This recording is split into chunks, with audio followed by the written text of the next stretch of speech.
চলুন যিনি গেস্ট আছে তার সঙ্গে পরিচিত হই। ওকে, প্রথমে আপনার নামটা একটু বলেন প্লিজ। আমার নাম ডলি। ডলি, পুরো নামটা? ডলি মনি। ডলি মনি। কি নামে ডাকে সবাই? সবাই ডলি বলেই ডাকে। মনি বলেও ডাকে না, মনি শুধু আমার ভালোবাসার মানুষ ডাকে। আচ্ছা, ঠিক আছে। তো ডলি আপনার বয়স কত এখন? এখন 24। 24 বছর বয়স। থাকছেন কোথায়? আমি মাওনা থাকি। মাওনাতে থাকেন। আর ওটাই কি আপনার জন্ম জেলা? না, আমার দেশের বাড়ি সিরাজগঞ্জ। সিরাজগঞ্জে। তো 24 বছরের ডলি আজকে এখানে এসছে এবং ডলির কি গল্প সেটা আমরা উদ্ঘাটন করতে চাই। আমি কিছুটা জানি এবং আমার কাছে মনে হয়েছে যে এটা একটা বার্নিং ইস্যু হতে পারে রিসেন্টলি, রাইট নাও। কারণ ফেসবুকে আমরা এরকম ঘটনা অনেক দেখি, হরহামেশাই দেখি। এটা নতুন কিছু না, তবে আবারও একবার নতুন করে মনে করিয়ে দেওয়া দরকার।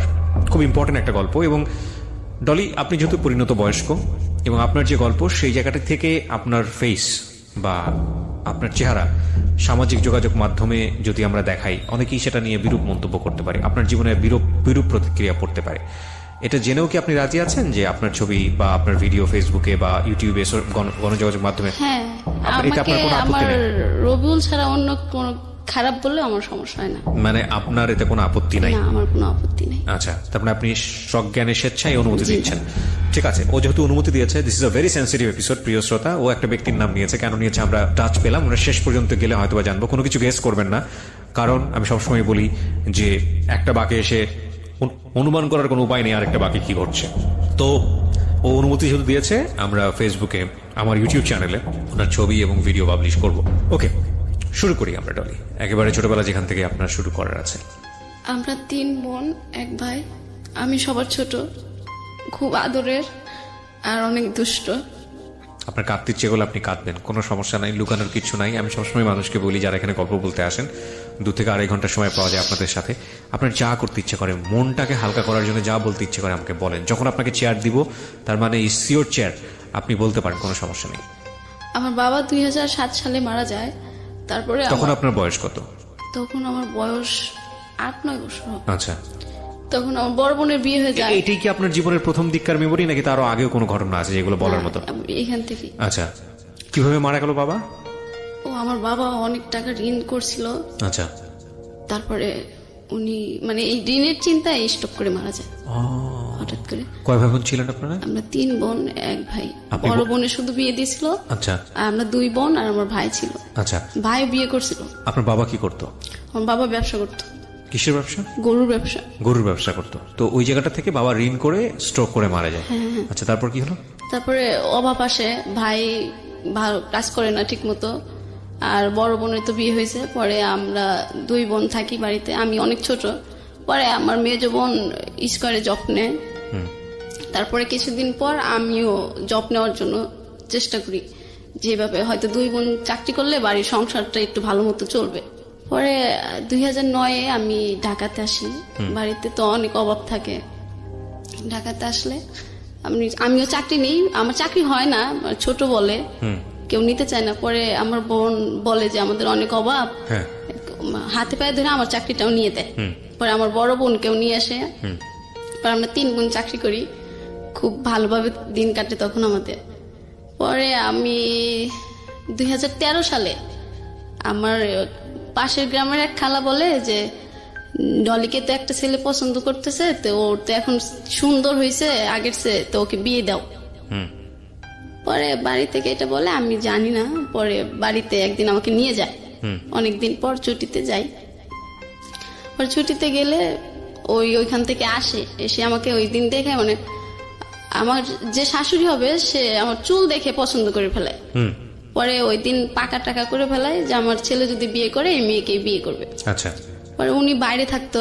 পরে বাইরে থাকতে ওরকম কথা মতো হইতো। পরে সবকিছু ঠিকঠাক হইলো, আমি চলে আসলাম। পরে আমি বললাম না, আমি এখন বিয়ে করব না, আমি আরো কিছুদিন চাকরি করব। পরে আমার বড় আপু প্রেম করে বিয়ে করে থাকে, এর জন্য এখন আমি সিরিয়ালে থাকি। পরে আমাকে বিয়ে দিয়েবেই। আমার মা কথা দিয়ে দেয় যে আমি যদি বেঁচে থাকি তাহলে আপনার ছেলের সাথে আমার মেয়ে বিয়ে দেবো। ছেলে দেশের বাইরে থাকে? হ্যাঁ, দেশের বাইরে থাকে। পরে আমাকে বাড়িতে নিয়ে এসে ওই ছেলেদের বাড়িতে বেড়াইতে নিয়ে যায়, আমরা দেখতে যাব। পরে ওইখানে নিয়ে আমাকে কাবিন করে ফেলায়।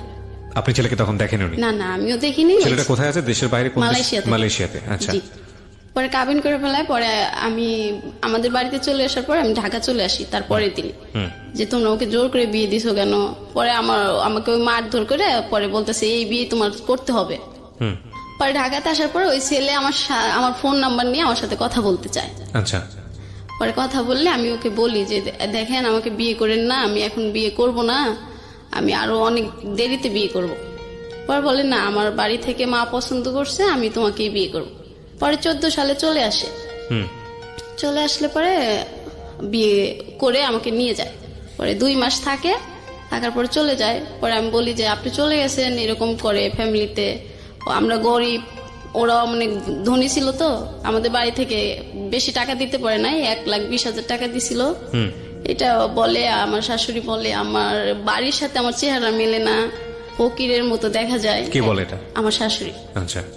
এরকম কথা সবসময় বলে। আর ওই বাড়িতে কিছু হারাইলেই বলে যে বউ চুরি করে বাপের বাড়ি দিয়ে আইছে। তখন আপনার জামাইয়ের সঙ্গে দেখা হয়নি? আপনি না, জামাই আইছে। আচ্ছা, আসার পরে কি কথা রেখে চলে গেল আবার। না, কিন্তু আসার পরে কি কথাবার্তা হলো, কেমন লাগলো জামাইয়ের সাথে? না, আমি ওনার সাথে তখন আমার ভালো কথা সম্পর্ক হয় নাই, কারণ আমি তো ওনাকে বিয়ে করবই না। আচ্ছা। আর ওনার অনেক বয়স ছিল তখন ওনার বয়স ছিল 32 বছর। তখন আপনার বয়স কত তখন? আমার বয়স ছিল তখন মনে হয় 20 এরকম হবে। কেমন বিষয়? আপনার কত সালে বিয়ে হয়েছে আপনার? 14 সালে। 14 সালে, আজকে হচ্ছে 19। ওইরকমই বলা চলে। হ্যাঁ, পরিণত বয়সী তো ছিলেন মোটামুটি। আচ্ছা। কিন্তু আমি তো ওনাকে বিয়ে করবো না আমি বলছিলাম, তারপরে উনি বিয়ে করছে কেন? সেটা তো উনি দায়ী না, আমার মনে হয় আপনার মাও অনেকখানি দায়ী। হ্যাঁ, মা তো কথা দিয়ে দিছে, পরে আমি তো ওনাকে না করছি। আচ্ছা। আমাকে বিয়ে করেন না, আপনি নিষেধ করলেই হবে। আচ্ছা আচ্ছা আচ্ছা। পরে উনি চলে যায়, এরকম কথা বলে। পরে আমার পাশের বাড়ি কিছু ছেলেরা ছিল, মানে দেবর লাগে সম্পর্ক, ওরা যদি বাসার কাজ দিয়ে যাইতো তাহলে বলতো যে বউ ফোন দিয়ে নিয়ে এসে। বাড়ির বাইরে বের হইলে বলতো যে বউ মনে ওই ছেলের সাথে কথা হয়েছে তাই ওই বাইরে চলে গেছে। এরকম নানান কথা। আমার দেবর ছিল একটা, ও আমাকে মারধর করতো, এত ছেলেদের সাথে কিসের কথা, বাড়ির বাইরে কিসের বের হনো, মানে এরকম। পরে আমি আমার হাজবেন্ডের কাছে সবকিছু বলি। আচ্ছা। কি নাম ছিল আপনার হাজবেন্ডের? আমার হাজবেন্ডের নাম জ্যোতি। জ্যোতির কাছে সবকিছু বলেন? হ্যাঁ, যে তুমি আসো, এরকম করতেছে, আমাকে বিশ্বাস করে না, তুমি থাকলে আর এরকম সন্দেহ করবে না। আর আমার যখন যেটা লাগে ওইটা তো আমি বারবার চাইতে পারি না, তুমি আমাকে মাসে মাসে টাকা পাঠাবা। বলে যে টাকা পাঠাইতে কি হবে, আমি তো খাওয়ার টাকা বাবার কাছে দিয়েই দিই, তুমি আর টাকা দিয়ে কি করবা? আচ্ছা। পরে এরকম করার পরে আমি একদিন আমার শাশুড়ির একটা কাপড় হারিয়ে গেল। পরে আমাকে বলতেছে যে এই বউ চুরি করছে, চুরি কইরা বাপের বাড়ি দিছে। পরে আমি বলছি যে না, আমি চুরি করি নাই। পরে ওরা কবিরাজ বাড়িতে গেছে। আচ্ছা। চোর ধরবে। পরে কবিরাজ মনে কি বলছিল এটার এসে বলে নাই। পরে আমাকে আর ওই দিন কিছু বলে নাই।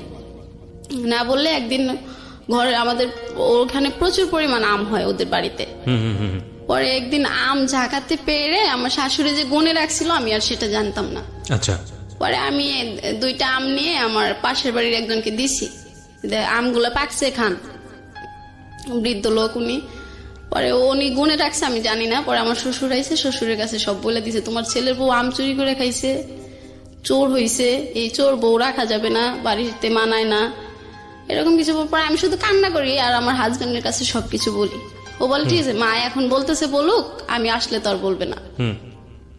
আচ্ছা, ওই দিনও গেল। পরে একদিন গরুর মাংস রান্না করব।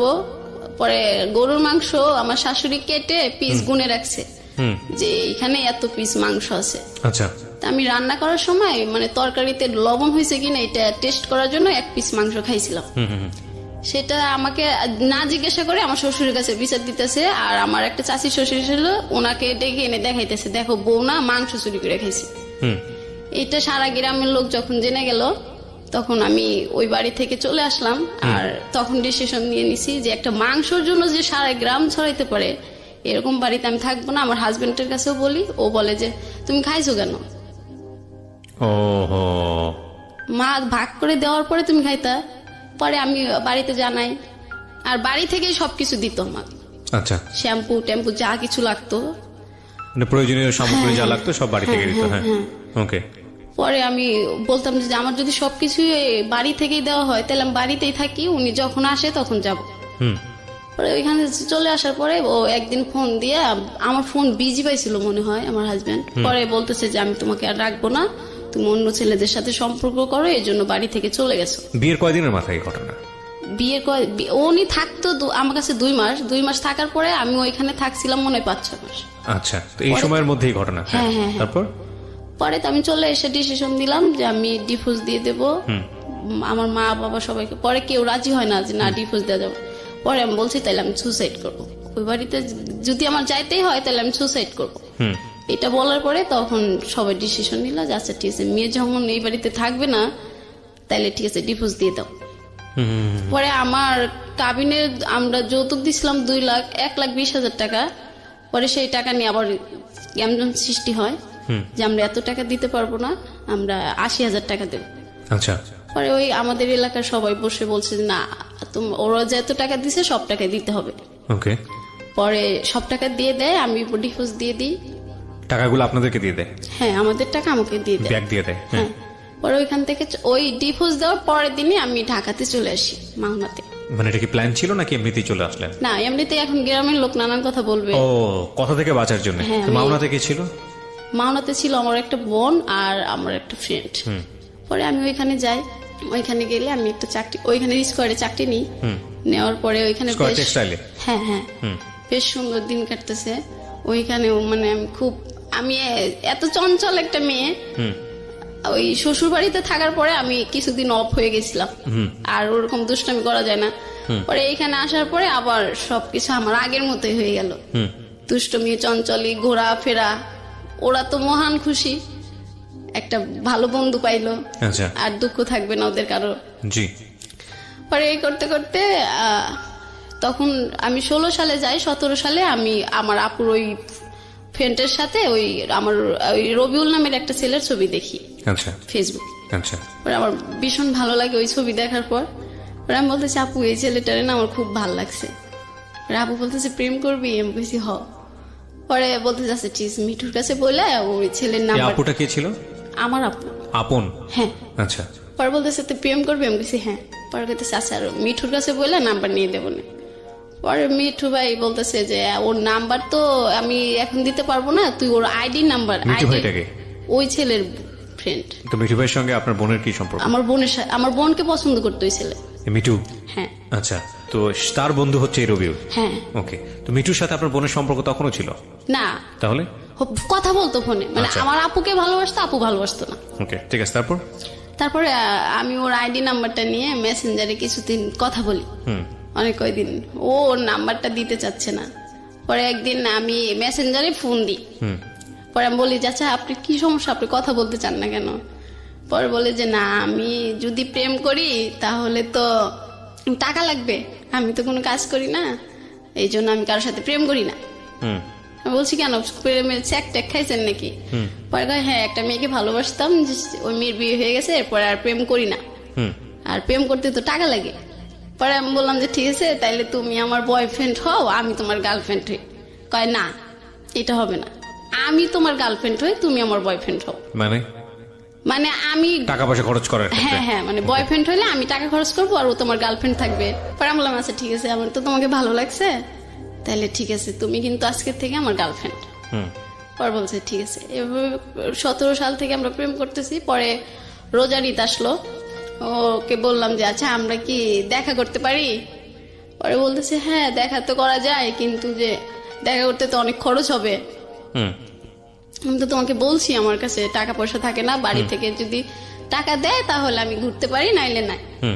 পরে আমি বলছি যে তুমি চিন্তা করো কেন, তুমি তো আমার গার্লফ্রেন্ড, আমি তো তোমার টাকা খরচ করতে দেবো না। পরে বলছে ঠিক আছে তাইলে মিঠু ভাইয়ের কাছে বলি, যদি ভাই বলে তাহলে দেখা করব। পরে আমি বলছি কেন মিঠু ভাইয়ের কাছে বলতে হবে কেন? কয় না প্রেম করে দিছে, পরে ওরে যদি না বলি পরে কেমন না। পরে আমি বলছি আচ্ছা ঠিক আছে। পরে আমি বাড়িতে যাই, পরে বলতেছে না আমরা এইবার দেখা করব না, আমরা কুরবানি ঈদের পরে দেখা করব। পরে বলছি আচ্ছা ঠিক আছে। পরে ঈদের পরে একবার আমি আমার আপু নওগাঁতে যাই ঘুরতে, ওই মিঠু ভাইয়ের সাথে দেখা করতে। আচ্ছা। পরে মিঠু ভাইয়ের সাথে দেখা করতে ও ওইখানে থাকে। পরে আমার আপু থাকে। পরে আমরা 4 জন একটা রিক্সা করে একটা পার্কে যাই। আচ্ছা। পরে ওই দিন আর কোনো কথা হয় নাই ওর সাথে, আপু ছিল, মিঠু ভাই ছিল, শুধু এতটুকু কথা হয়েছে বিএন কি আজকে বিএনের কি শরীর খারাপ, এইটুকু কথা বললো। ও পরে ওর ফ্রেন্ডদের সাথে চলে গেছে, আমি আমার আপু আর মিঠু ভাই চলে এসেছি। আমাদের গাড়িতে উঠে দিছে, পরে চলে এসেছি। পরে আসার পর ওই দিনকে দেখার পর থেকে প্রেমটা আরো গভীর হয়ে গেল। মানে ও আমাকে সামনাসামনি দেখছে, আমিও সামনাসামনি দেখছি। আচ্ছা। পরে তো মানে কন্টিনিউ কথা হচ্ছেই, ঘুম নাই, কারো খাওয়া নাই, শুধু কথা আর কথাই কথা। আমি কিন্তু ফোন দিয়ে সবসময় কথা বলি। পরে ও একদিন আমার মর্নিং ডিউটি থাকে, পরে আমার ডিউটি শেষ হয় 2টা বাজে। ও পরে মানে ফোন দিচ্ছে, আমি অফিস থেকে একটু দেরি করে আইছি, ফোন রুমে রেখে গেছিলাম। পাগল হয়ে গেছে আমার সাথে কথা বলার জন্য। ওকে ওকে ওকে। পরে আমার একটা ফ্রেন্ড ছিল, ও ধরছে। পরে বলতেছে যে আপু একটু ডলিমনির কাছে দিয়া যাবে। বলতেছে ও তো এখনো আসে নাই, প্লিজ আপু আপনি জান আমি 8 ঘন্টা ওর সাথে কথা বলি না, আমার খুব খারাপ লাগতেছে। পরে আমার ওই ফ্রেন্ডটা আমার কাছে ফোন নিয়ে যায়। আচ্ছা। অফিসে নিয়ে যায় যে তুই এখন আসতেছিস না, তোর রবিউল তো পাগল হয়ে গেছে তোর জন্য। পরে আমি ওইখান থেকে কথা বলতে বলতে রুমে আসি। আসার পরে আবার সে কথা বলতে বলতে আবার সকাল হয়ে যায়। আচ্ছা। আমরা কথা বলতেই থাকি। পরে কথা বলতে বলতে কথা রেখে, ও ফোন রেখে দেওয়ার পরে আমি ইউটিউবে যাই, যা দেখি একটা অপূর্ব নাটক আসছে। আচ্ছা। বড় ছেলে একটা নাটক ইউটিউবে। হ্যাঁ, খুব জনপ্রিয় নাটকটা। হ্যাঁ, অপূর্ব আমার ফেভারিট একটা নায়ক।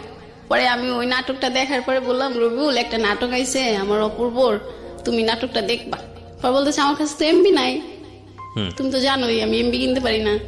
পরে বলছে আচ্ছা ঠিক আছে আমি এমবি পাঠিয়ে দেবো, তুমি নাটকটা দেখবা। আর এই নায়কটা যেভাবে ভালোবাসে নায়িকাটাকে, ওইভাবে আমাকে ভালোবাসবা। পরে বলতেছে আচ্ছা ঠিক আছে তুমি এমবি পাঠায় দাও, আমি দেখবো। আর এভাবে ভালোই চলতেছিল আমাদের। আমি তো মহা খুশি, অনেকদিন পর ভালোবাসার একটা পছন্দের মানুষ পাইছি। মানে আমার মতো খুশি আর রুমে কেউ থাকে না। সব সময় রুমে লোকজনকে ডিস্টার্ব, ফোনে কথা বলি। কুরবানিদ আসলেও আমরা তো কথা হয়েছিল কুরবানিতে দেখা করব। পরে দেখা করি, দেখা করলে পরে ওইখানে ওর ফ্রেন্ড আসে 3টা, আর আমি আর মিঠু ভাই তো থাকে।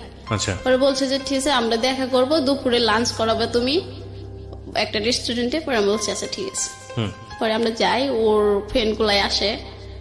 আসার পরে আমরা একটা রেস্টুরেন্টে যাই, যাওয়ার পরে ওর পছন্দের খাবার ও অর্ডার করলো, আর আমি আমার পছন্দের খাবার অর্ডার করি। পরে সবাই খাওয়ার পরে ও বলতেছে না আমরা 1 গ্লাস লাচ্চা খাই। লাচ্ছি? হ্যাঁ। পরে আমি বলছি আচ্ছা ঠিক আছে খাই। পরে লাচ্ছি খাওয়ার পরে ও বলতেছে আমি একটু খাবো, পরে তুমি খাবা। পরে বললাম কেন এটা বললা? এটা এরকম করে খাইলে নাকি ভালোবাসা বাড়ে, তাহলে আমি ওকে ছেড়ে কখনো চলে যাব না। পরে বললাম আচ্ছা ঠিক আছে তাহলে আর 1 গ্লাস নেই, তাহলে ভালোবাসাটা বেশি বেড়ে যাবে। পরে বলতেছে আচ্ছা ঠিক আছে। পরে ওইখান থেকে খাওয়া টাওয়ার পর ওর ফ্রেন্ড গুলাই বগুড়া মহাস্থানগড়ে যায় ওইখানে ঘুরতে। পরে আমি আর ও আমাকে আর ওকে একটা হোটেলে নিয়ে যায়। পরে ওইখানে একটা রুম ঠিক করে দেয়, ওইটাও আমার টাকায়। আমি মিঠু ভাইয়ের কাছে টাকা দিই যে ভাইয়ার ওদের টাকাটা দেন। পরে ওইখানে দিই, পরে ওরা আবার ঘুরবে, ওদের তো খরচ আছে, আর ওরা তো ওদের কাজে আসে নাই। পরে ওইখানে আসলে পরে আবার ওদেরকে রবিউল বলতেছে তাহলে আর 1,000 টাকা দাও, আমি ওদেরকে দিয়ে দিই, ওরা ঘুরবে। আচ্ছা। পরে ঘুরতে ওরা, আমি বললাম আচ্ছা ঠিক আছে তা দিয়ে দাও। পরে দিয়ে দিল, ওরা চলে গেল, আমি আর রবিউল। পরে রবিউল বলতেছে যে আজকে কিন্তু সারা রাত আমরা এই জায়গায় থাকবো। পরে আমি বলছি সারা রাত থাকবো, তুমি তো এই কথা বলো না, এই বাড়িতে তো আমি বলে আসি আমি চুরি করে আইছি। পরে বলতেছে যে আচ্ছা তুমি ফোন টোন অফ করে রাখো তাইলেই হবে। আচ্ছা, ওকে জানতো আপনার পাঁচটা যে আপনার একটা বিয়ে হয়েছিল? হ্যাঁ, ও তো মিঠু ভাই বলছিল। মিঠু ওর তো ফ্রেন্ড ছিল, ও বলে দিয়েছিল সবকিছু? আচ্ছা। আমি বলি নাই, আমি পরে আমাকে কখনো জিজ্ঞাসা করেনি যে? না আমাকে জিজ্ঞাসা করেনি তখন পর্যন্ত? আচ্ছা, তারপর ও পরে ওই সময় জিজ্ঞেসছিল কি ব্যাপার, তো আমাকে পছন্দ হচ্ছে না তোমার? পরে বলছি হ্যাঁ হয়েছে তো। পরে বলতেছে তাইলে আমার কাছে আসো না কেন? আমি তো তোমার কাছেই একটা রুমের ভিতর আছি। পরে বলতেছে তো আমার সাথে তুমি থাকবা। পরে ও এটা বলতেছে নাইলে নাকি আমি ওকে ভালোবাসি না, অনেক কথা বলতেছে। পরে আমি বললাম আচ্ছা ঠিক আছে তুমি। আমি ঠিক বুঝিনি, মানে কিসের শর্ত দিয়েছো? আমি ওর সাথে না থাকলে আমি নাকি ওকে ভালোবাসি না। মানে ও আপনাকে বলছে নাইট স্টে করার জন্য ওর সঙ্গে? হ্যাঁ, তারপর? পরে আমি রাজি হইলাম, পরে আমরা ওইখানে থাকলাম দুজন। ওই দিন সারা রাত বৃষ্টি হয়েছিল, পরে ও বলছিল যে এই বৃষ্টি সাক্ষী আমাদের ভালোবাসা। পরে আমি বলছি যে এগুলো তোর সবই মনে থাকবে তোমার? পরে বলতেছে হ্যাঁ সবই মনে থাকবে আমার। পরে থাকার পরে পরে আমি বলতেছি আমার কিন্তু আগে বিয়ে হয়েছিল। ও বলছে ভাই মজা করো না তো, এখন ঘুমিয়ে পড়ো। এটা বলার পরে আমি আর একবার বলি নেই, যেটা কিন্তু সত্যি। পরে ওইখান থেকে সকালবেলা হয়, পরে আমরা দুজন বের হয়ে যাই। না কিন্তু এখানে আমার কথা আছে, এটা হচ্ছে এই ছেলেটার ফ্যামিলি ব্যাকগ্রাউন্ড সম্পর্কে আপনি জানতেন, ডিটেল জানতেন? আপনি যে রাতের বেলা স্টে করার যে ডিসিশনটা নিলেন, এটা তো সম্ভবত কোনো একটা হোটেলে, রাইট? হ্যাঁ, আচ্ছা। তো এরকম একটা জায়গায় আপনি তার সাথে স্টে করার ডিসিশন নিচ্ছেন, এটা তো ভালোবাসেন তাকে, ঠিক আছে, বাট নিজের জায়গাটা থেকে কোনো ধরনের কোনো কনফিউশন অ্যারাইজ করেনি? কখনো কোনো ভয় তৈরি হয়নি? বা আপনি যে কাজটা করতে যাচ্ছেন এটা তো অনৈতিক কাজ, এরকম কখনো মনে হয়নি ওই সময়টা? হ্যাঁ হয়েছে, কিন্তু ও আমাকে বলছে যে এটা যদি না করি তাইলে ও মনে করবে যে ওকে আমি ভালোবাসি। আচ্ছা, তো যে কারণে আপনাকে এই প্রুফটা দিতে হবে। তার আগে মিঠু ওকে বলেছিল যে আপনি বিবাহিত, এবং সে বিবাহিত ব্যাপারটা আপনি ওকে যখন বললেন, তারপরে সে বললো যে ফান করো না, মজা করো না, ঘুমিয়ে যাও। তার মানে আপনাদের মধ্যে এই ধরনের অনৈতিক সম্পর্ক হবার পরে ডিসকাশন এগুলো। তারপর কি হলো? তারপর সকাল হইলো, পরে আমরা দুজন ফ্রেশ হলাম, হয়ে পরে আমরা ওইখানে একটা পার্ক আছে, সকালবেলা সবাই যায় ওইখানে। আর ওইখানে যায় সবাই আবার ফোন দিয়ে আবার আমরা ওর 4টা ফ্রেন্ড আবার এক হইলো। হওয়ার পরে আমরা সকালে নাস্তা করলাম। নাস্তা করার পর আমি বললাম ঠিক আছে তাহলে এখন আমি আবার এইখান থেকে ঢাকা ব্যাক করব, বাড়িতে তো যাওয়া যাবে না। হ্যাঁ বাড়িতে তো যাওয়া যাবে না, তাই আমি ঢাকাতে যাই। পরে বলছে আচ্ছা ঠিক আছে তুমি ঢাকাতেই যাও। পরে আমাকে একটা গাড়িতে উঠাই দিল, পরে আমি ঢাকাতে চলে আসি। পরে ওকে আবার টাকা দিয়ে আসি, ও বাড়িতে যাবে, আমি টাকা না দিলে তো যেতে পারবো। মানে বাড়িতে যাওয়ার পর্যন্ত টাকা ছিল না এই ছেলের কাছে? টাকা ছিল কি না, ছিলই না মনে হয়। আপনি ওকে কি থেকে ভালোবেসেছিলেন? শুধু একটা ছবি দেখি? আর ওর অনেক ভালো মনে হইতো আমার কাছে। কেন মনে হতো? কেন হইতো, ও সবসময় আমি যদি কিছু মিথ্যে কথা বলি ও সব বলতো পচা কথা বলতে হয় না, পচা কথা বললে আমাদের ভালোবাসাটা মনে হয় শেষ হয়ে যাবে। মানে অদ্ভুত বিষয়, একটা ছেলের আপনি ছবি দেখলেন, তাকে পছন্দ করলেন, তার সাথে আপনি ফার্স্ট মিটে আপনি ধরনের একটা সম্পর্ক করে ফেললেন। না আমাদের তো আগে দেখা হয়েছিল। আচ্ছা, দেখা হয়েছিল, তার মানে এটা প্ল্যান ছিল একদম পুরোপুরি যে আপনি বগুড়াতে যাচ্ছেন ওর সঙ্গে দেখা করার ওর জন্য। সঙ্গে দেখা করতে যাচ্ছি। বগুড়াতে কেন গেলেন দেখা করতে? ও তো এইখানে আসতে পারবে না। ওর বাড়ি ছিল কোথায়? ওর বাড়ি নওগাঁ। নওগাঁ থেকে ও বগুড়াতে আসতো? হ্যাঁ। আর আপনি সিরাজগঞ্জ থেকে বগুড়াতে যাইতাম। মানে দুজনের জন্য একটা মিডল পয়েন্ট বেছে নিয়েছেন। হ্যাঁ হ্যাঁ। গিয়ে আপনারা কোন একটা হোটেলে থাকতেন। হ্যাঁ। ওকে, তারপর কি হলো? আপনি পাশে ওরা যাওয়ার ভাড়া দিয়ে দিলেন? হ্যাঁ, তারপর? হ্যাঁ, পরে ওরা বাসায় চলে গেল, মানে আমি ঢাকাতে আসলাম। পরে আমার আপু তো একটু রাগী, আপু বুঝতে পারছে যে আমি ওর সাথেই ছিলাম। পরে আপু আমার সাথে আর কথা বললো না। কথা না বলে আমার ফ্রেন্ড পরে বলতেছে যে তুই কালকে সারা রাত ফোন বন্ধ করে রাখছিলি, সবাই তো খুব টেনশন করছে, তুই সকালবেলা ঘুম থেকে উঠে চলে গেছিস। মানে বলছে আমার দোষ নাই রে, ও না আমাকে ফোন বন্ধ করতে কইছিল, এই জন্য। মানে হে যা বলতো আপনি মোটামুটি চোখ বন্ধ করে সেগুলি করতেন। তারপরে বলতেছে যে এখন আর কথা বলিস না, তাইলে কিন্তু তোরে মারবে। কে মারবে? আমার বোন। আচ্ছা। তারপর হচ্ছে আচ্ছা ঠিক আছে কথা বলবো না। পরে বলতেছে ঘুমিয়ে পড়, রাত্রে তো ডিউটি আছে। হ্যাঁ, তো বড় বোনই বলছে প্রেম করার জন্য, আবার বড় বোনই গায়ে হাত তুলতেছে, আমি ঠিক বুঝলাম না। বড় বোন তো জানে না যে আমার সাথে দেখা করে রাত্রে থাকবে। তো বড় বোনকে ওটা ফান করে বলেছিল? ফান করে বলছিল কিনা তা জানি না, তবে আমি তো সবসময় বলতাম যে আপু একটা সুন্দর ছেলে হইলাম প্রেম করবো। মানে আমার কাছে যেটা মনে হচ্ছে one kind of mysterious thing, because বড় বোন ইন্সপায়ার করতেছে সম্পর্ক করার জন্য, আবার সে যদি বাইরে নাইট স্টে করে তখন বড় বোন আবার গায়ে হাত তুলবে, মানে অদ্ভুত রকমের ব্যাপার স্যাপার। ওকে, তারপরে বললো যে রাত্রে ডিউটি আছে, তাহলে এখন ঘুমিয়ে পর ফ্রেশ হয়ে। পরে আমি আবার বললাম আচ্ছা ঠিক আছে ঘুমাই, আপুর কাছে যাই একবার। বড় আপুর কাছে? মানে এটা আপনাকে কে বলছে ঘুমিয়ে পড়ার কথা? আমার ফ্রেন্ড বলতেছে। ফ্রেন্ডের সঙ্গে থাকতেন আপনি? ও একই জায়গায় চাকরি করতেন? আমরা এক রুমে 6 জন থাকি, আমরা রুমমেট। ও 6 জন থেকে আপনারা গার্মেন্টসে কাজটা করতেন? হ্যাঁ হ্যাঁ। মানে সবাই একসাথে? প্রত্যেকটা রুমে 6-7 জন করে থাকে, সবাই একই গার্মেন্টসে কাজ করতেন? হ্যাঁ হ্যাঁ হ্যাঁ। আচ্ছা ঠিক আছে, তারপর? পরে আমি বলতেছি না আপু মন খারাপ থাকলে আমার ভালো লাগে না, যাই। তারপরে আমি আপুর কাছে যাই, পরে আপু ভাত রান্না করে মনে হয়। পরে আমার বলতেছে তুই যদি আমার শরীরে টাচ করিস আমি কিন্তু পাতিল মাতিল সব ফালাই দেবো। পরে আমি বলতেছি আপু আচ্ছা আর কোথাও যাবো কিন্তু ফোন অফ করবো না, যাও, তোমাদের আর টেনশন দেবো না।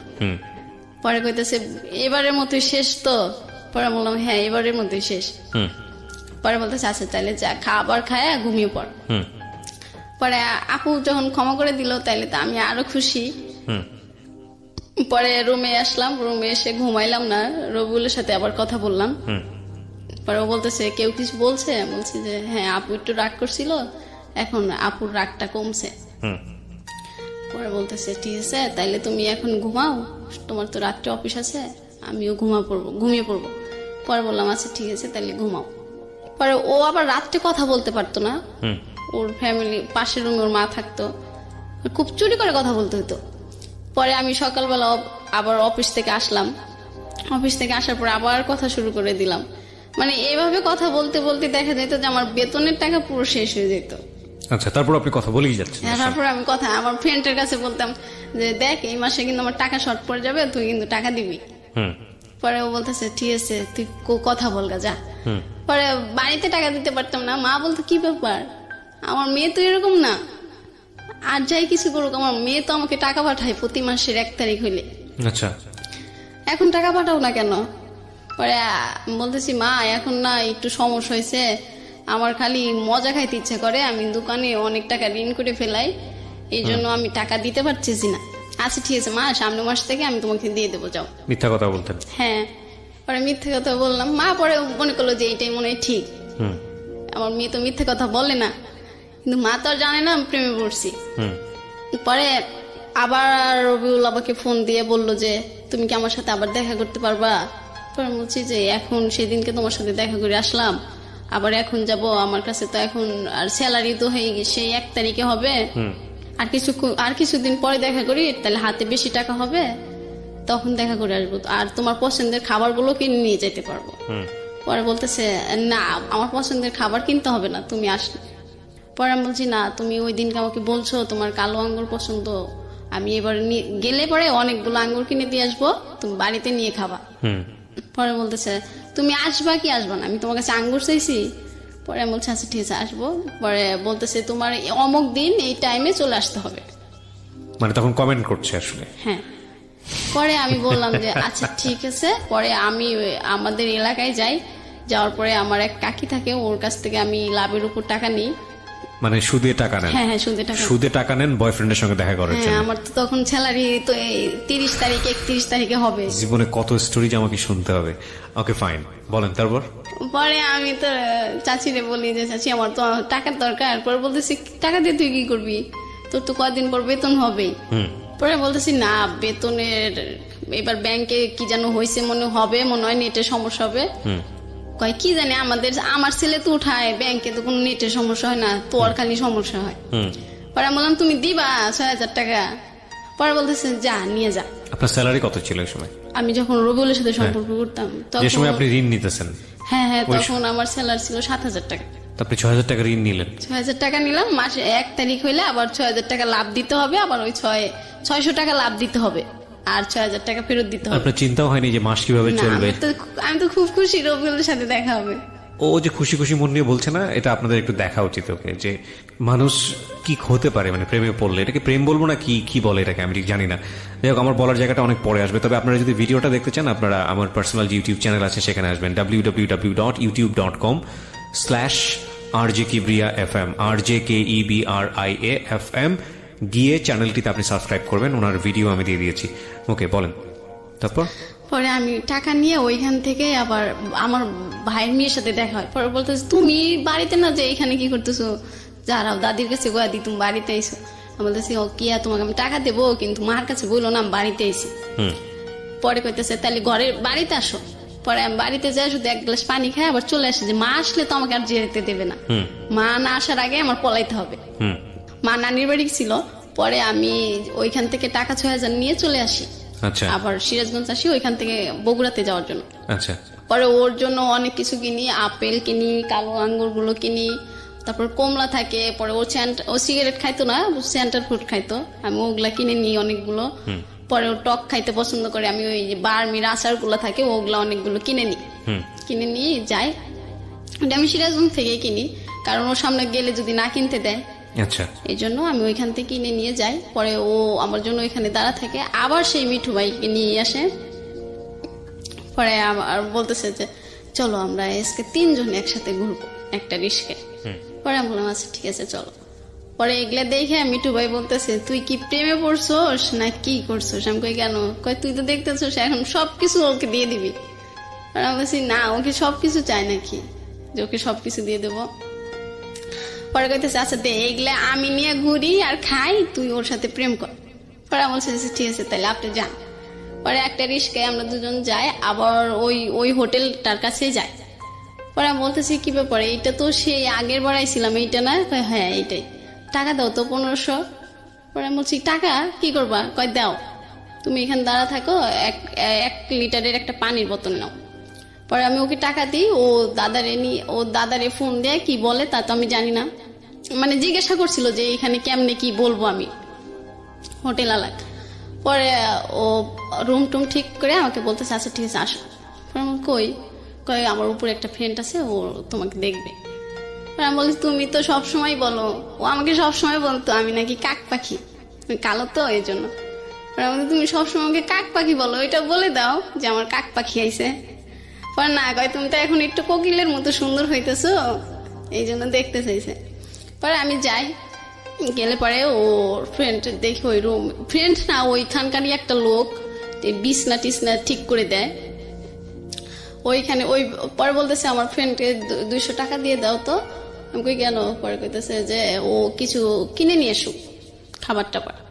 পরে আমি বলছি আচ্ছা ঠিক আছে, আসলে ওইটা খাবার কেনার না, মানে ওই ছেলেটা ওই বিছনা ঠিক করে দিছে, এর জন্য ওনাকে দিতে হবে। আমি তখন বুঝতে পারলাম, ও যখন পরে আর ফ্রেন্ড খাবার নিয়ে আসলো না তখন বুঝতে পারি। পরে ও বলতেছে যে আসো এখন আজকে আমরা সারা রাত থাকবো। আমি বলছি না, তুমি তো আমাকে এটা বলো নাই, তুমি আমাকে মিথ্যে কথা বলে নিয়ে এসো কেন? আমি তোমাকে ভালোবাসি বেশি, যখন যেটা বলো বিশ্বাস করি, এর জন্য।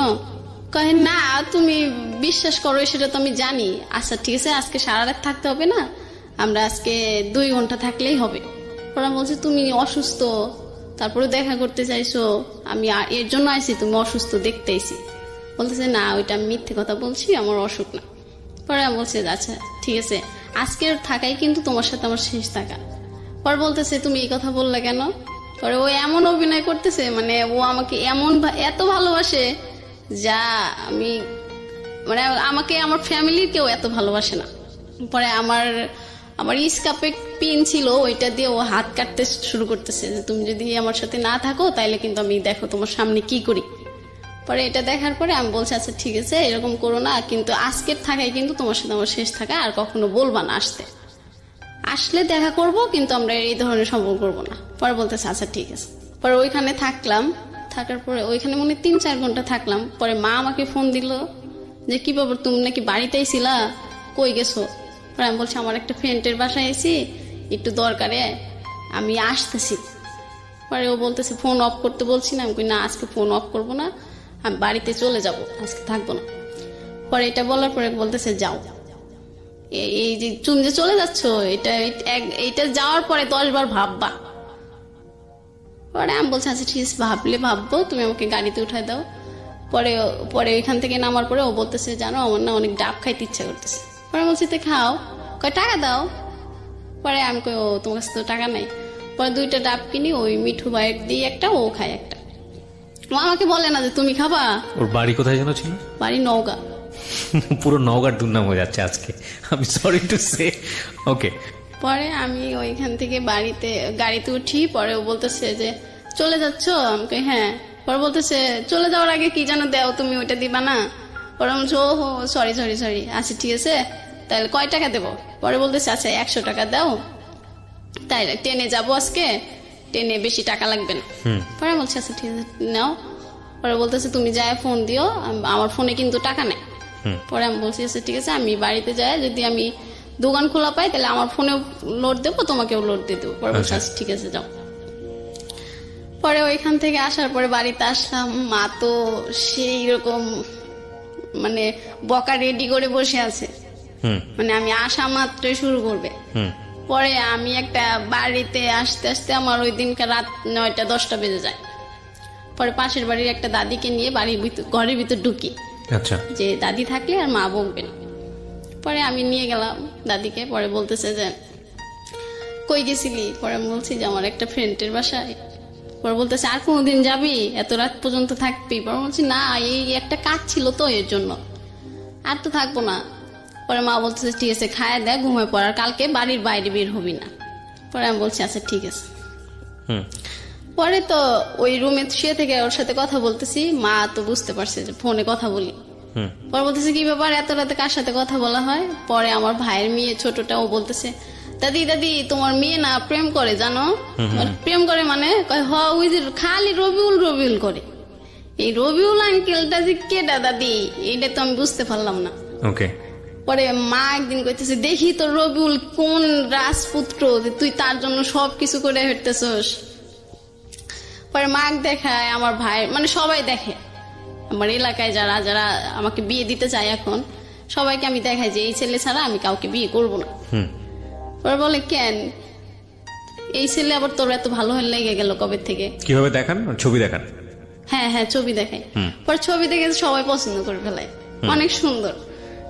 পরে সবাই পছন্দ করে বলে আচ্ছা ঠিক আছে তাইলে ছেলেকে বলো বিয়ে। কি করতো? পড়াশোনা করতো ওই সময়? পড়াশোনা শেষ করছে, পরে কিছু করে না, বেকার জীবন যাপন করতেছে। আচ্ছা, ফ্যামিলিতে কে কে ছিল ওর? ওর 3 বোনরা আর বাবা মা আর ও। আচ্ছা, ওই বড় ছিল? বোন বড় ছিল, তারপরে ও, পরে আরো 2টা বোন আছে। আচ্ছা, তারপরে আমি তো সবাই দেখাই, সবাই পছন্দ করে, আমি আরো খুশি হয়ে যাই যে আমার আর কোনো সমস্যা নাই, এবার আমি ওকে বিয়ে করে ওই নওগাঁতে থাকবো খুব সুখে। আর নওগাঁর মানুষ যেভাবে কথা বলে ওইভাবে কথা বলবো। আমি আগে থেকে ওর কাছ থেকে শিখতে চাইতাম, ও বলতো না নওগাঁর কথা তোমার শিখতে হবে না। পরে মাকে বলতাম, মা আমি কিন্তু নওগাঁতে থাকবো, তুমি আমার জন্য সবকিছু করে করে প্রতি ঈদে পাঠায় দিবা। পরে বলতেছে দেখ তোর রবিউল তোরে কি বলে, মানে যে কেউ বলতো আমার রবিউল বলেই সবাই ওকে বলতো। পরে আমি ওই বাড়ি থেকে আবার ঢাকাতে চলে আসি, আমার ছুটি শেষ হয়ে যায়। জি। ঢাকাতে আসার পরে আমার ফ্রেন্ড জিজ্ঞাসা করতেছে কি প্রেম কেমন চলতেছে, আমাদের যে প্রেম তো খুব গভীর হয়েছে, এখন রবিউল আমাকে ছাড়া কিছু বোঝে না, আমিও রবিউল ছাড়া কিছু বুঝি না। পরে আমার ফ্রেন্ড বলতেছে এই অতি ভক্তি কিন্তু চোরের লক্ষণ হয়। পরে আমি বলছি যে এরকম কথা যদি তুই বলস তোর সাথে কিন্তু আমি কথা বলবো না। পরে আজকে আমার সাথে কথা বলা বন্ধ করে দাও, একদিন দেখি রবিউলই তোমাকে ছেড়ে চলে যাবে। পরে এটা বলার পরে আমি আমার ফ্রেন্ডের সাথে কথা বলি না 7 দিন। আমাকে কেউ কিছু রবিউলের কথা বললে আমি তাকে শর্ত দিয়ে দিই আজকের থেকে আগামী 7 দিন যতদিন না হবে ততদিন আমার সাথে কথা বলবা না। আচ্ছা, এটা বললে আর রবিউলের সম্পর্কে কেউ বাজে কথা বলতো না। আপনার শুনতে ভালো লাগতো না? হ্যাঁ আমার শুনতে ভালো, কেন ওরা এরকম কথা বলবো, ও তো অনেক ভালো একটা ছেলে, ভালো মনের মানুষ। পরে এরকম করতে করতে ও আবার বলতেছে যে ডলিমণি তুমি কি আমার সাথে আবার দেখা করবা? আমি বলছি না এইবার দেখা করলে অনেক সমস্যা হবে, এইবার যাওয়া যাবে না। পরে বলতেছে না আর একবার আসো। পরে বলতেছি কেন? ও পরে ওর সাথে যদি আমার কিছু হইতো তাহলে আমরা 2 সেকেন্ডের বেশি রাগ করে কারোর সাথে কেউ থাকতে পারতাম না। আমরা ফোনের নাম্বার সিম অফ করে রাখতাম কিন্তু মেসেঞ্জার চালু থাকতো। হচ্ছে মানে কাক পাখি, কোকিল পাখি, ময়না পাখি, টিয়া পাখি, এটা বললে আমার রাগ সব শেষ হয়ে যেত। যখনই দেখতাম ও কাক লিখছে পরে তো আমার ফ্রেন্ডরাও হাসতো তোর এত ভালোবাসে কাক পাখি ডাকে, তুই কালো দেখে? আমি বলে আমি কালো দেখে তো কাক পাখি বলে। পরে বলতেছে যে ঠিক আছে তোমার কাক পাখি দেখো, তোমার এই রাজপুত্র তোমার কাকের থেকে আর কি বানায়। পরে আমি একদিন বললাম আচ্ছা তুমি আমাকে এই কথা বলো, সবাই কিন্তু আমাকে অনেক কথা বলে, তুমি কাক পাখি বলো কেন? কয় আমার বন্ধুরা তো জিগেল আমি এটাই বলি যে আমি যার সাথে প্রেম করি ও কাকের চেয়ে একটু ফর্সা, কোকিলের মতো কালো। পরে আমি বলছি ও তাই না? পরে কইতেছে আপনি দেখতে মোটেও খারাপ না, এটা আমার যারা দেখছেন এখন ভিডিওতে তারা ভালো ওপিনিয়ন দিতে পারবে। জি বলেন। তারপর ও তো আমাকে ভালোবেসে এটা বলতো। হ্যাঁ শিওর, আপনি সেটা এনজয় করতেন। হ্যাঁ হ্যাঁ হ্যাঁ হ্যাঁ। আমার ফ্রেন্ড গুলো একটু দ্বিমত করতো যে কেন এটা বলবে। পরে তো আমি আবার রাগ করতাম যে তুমি আর যদি এই কথা বলো, বলে যে আমি যতদিন তোমার সাথে সম্পর্ক করবো এটা বলেই ডাকবো, যখন আমরা বৃদ্ধ হব তখন এটা বলেই ডাকবো। পরে আমি বলতেছি যাও তোমার সাথে আর কথাই বলবো না। পরে আমি রাগ করে ফোনটা কেটে দিই। পরে আমার ফ্রেন্ডের ফোনে ফোন দিয়ে আমাকে একটা, তখন শাকিব খানের একটা ছবি বানাইছে সত্য কি, আর জিএমসির একটা গান তোর প্রেমেতে অন্ধ হলাম কি দোষ দিবি তাতে। পরে এই গানটাও আমাকে শোনায়। তারপরে আমার আবার রাগটা ভেঙে যায় যে ও মনে আমাকে সত্যি ভালোবাসে, আচ্ছা ডাকে ডাক। পরে ওই গান বলার পরে আমি আমার ফোন থেকে ওকে ফোন দিই। পরে বলতেছে আমার ফোনে যে মিস কলের টাকা ছিল তোমার বান্ধবীরে ফোন দিয়ে যে টাকাটা ফুরাইলাম এটার জরিমানা কে দেবে? পরে আমি বলছি যে আচ্ছা বাবু আমি পাঠায় দেবো। পরে বলতেছে না তোমার টাকা পাঠাইতে হবে না, তুমি তো আমাকে ভালোই বাসো না, ভালোবাসলে কি রাগ করতা? পরে আমি বলছি না, আমার গার্লফ্রেন্ড এরকম কথা বলে না।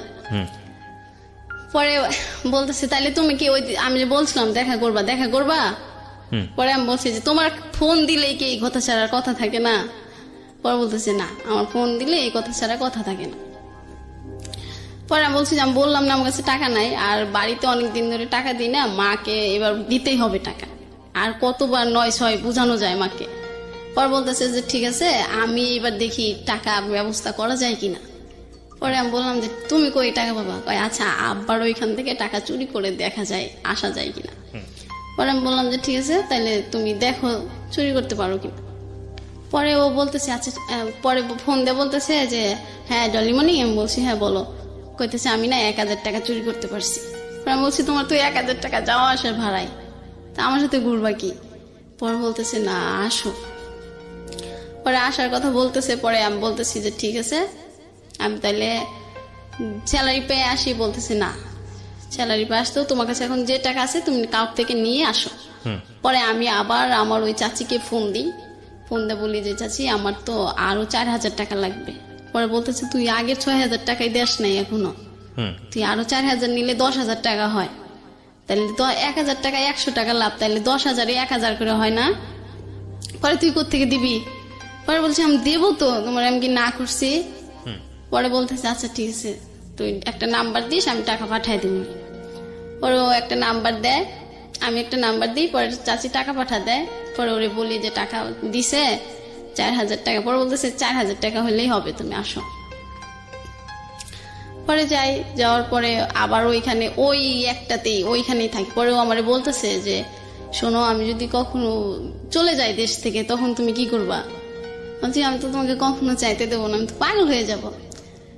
তুমি কি সত্যি যাবা? পরে আমার ওই দিনকে এত খারাপ লাগতেছিল, মানে আমি ওইখানে কান্না করতেছি। পরে বলতেছে পাগল, তোমার দেখলাম যে তুমি আমাকে সত্যি ভালোবাসো কিনা। পরে আমি বললাম তাই এই ধরনের কথা আর বললো না। পরে বলতেছে আচ্ছা ঠিক আছে আর বলবো না।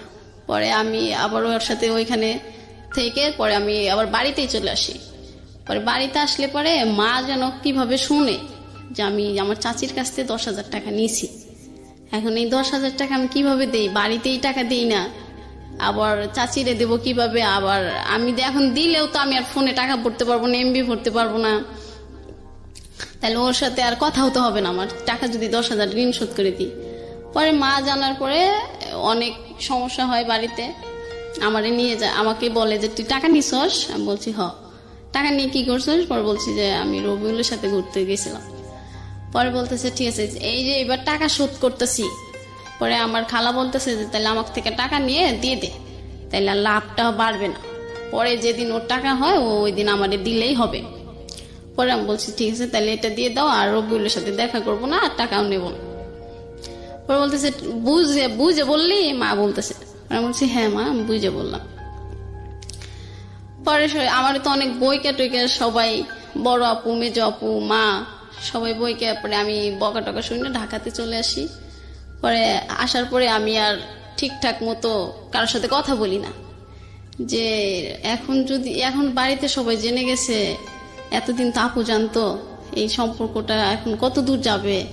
যদি বাড়ি থেকে বলে যে তোকে অন্য জায়গায় বিয়ে দেবো, আমি তো রবিউলকে ছাড়া বিয়ে করতে পারবো না। মানে আপনি যতবারই ওনার সঙ্গে দেখা করেছেন মূল টার্গেটটাই ছিল আপনাদের মধ্যে এই যে অনৈতিক সম্পর্কটা? হ্যাঁ এটাই মূল টার্গেটটা ছিল। হ্যাঁ। আচ্ছা, এটা ওর জায়গা থেকে টার্গেটটা ছিল, বাট আপনি ওকে, ও যখন এগুলো বলতো আপনি লাভ ছাড়া, যেহেতু আপনি তাকে অনেক বেশি ভালোবাসেন, আপনি না যে থাকতে পারতেন না।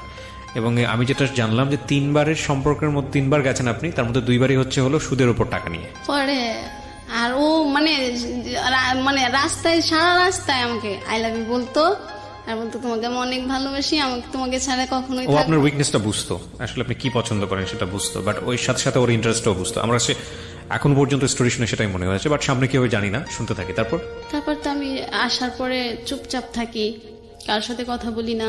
আর আমার যেন কেন ভালো লাগে না কোনো কিছুতে, অফিস যেতেও ভালো লাগে না, কারোর সাথে কথা বলতে ভালো লাগে না, খাবার খেতেও ভালো লাগে না, কেমন যেন লাগে। পরে আমার ফ্রেন্ড বলতেছে কি ব্যাপার, যে মানুষটা সারাক্ষণ রুমে সবাই মাথায় করে রাখতো, তুই এখন কথা বলিস না কেন? পরে আমি বলতাম যে আমার ভালো কথা শুনলেও ভাল লাগে না, তুই এখান থেকে যা, তোর কাজ থাকলে তুই কাজ কর, আমার ডিস্টার্ব করিস না। পর বলতেছে আচ্ছা ঠিক আছে, তোর হাতের রান্না তো মজা, তুই খালি সবজিটা রান্না করে দিবি, আর কিছু করতে হবে না। আমি সবসময় রান্না করতাম, তরকারি রান্না না করলে ওরা কেউ খাইতো না। বলতাম যে না, এখন আমি রান্নাও করতে পারবো না।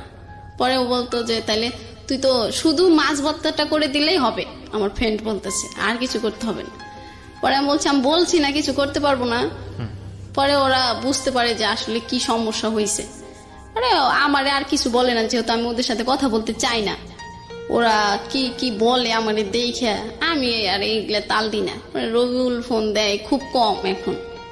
পরে আমি বলতেছি কি ব্যাপার, তুমি সারাদিন ফোন দিয়ে পাগল হয়ে যাইতে, আমার ফ্রেন্ডদেরকে ফোন দিতাম মেসেঞ্জারে সারাক্ষণ, জান ময়না পাখি পাগল করে ফেলাইতে, এখন ফোন খুব কম দাও কেন?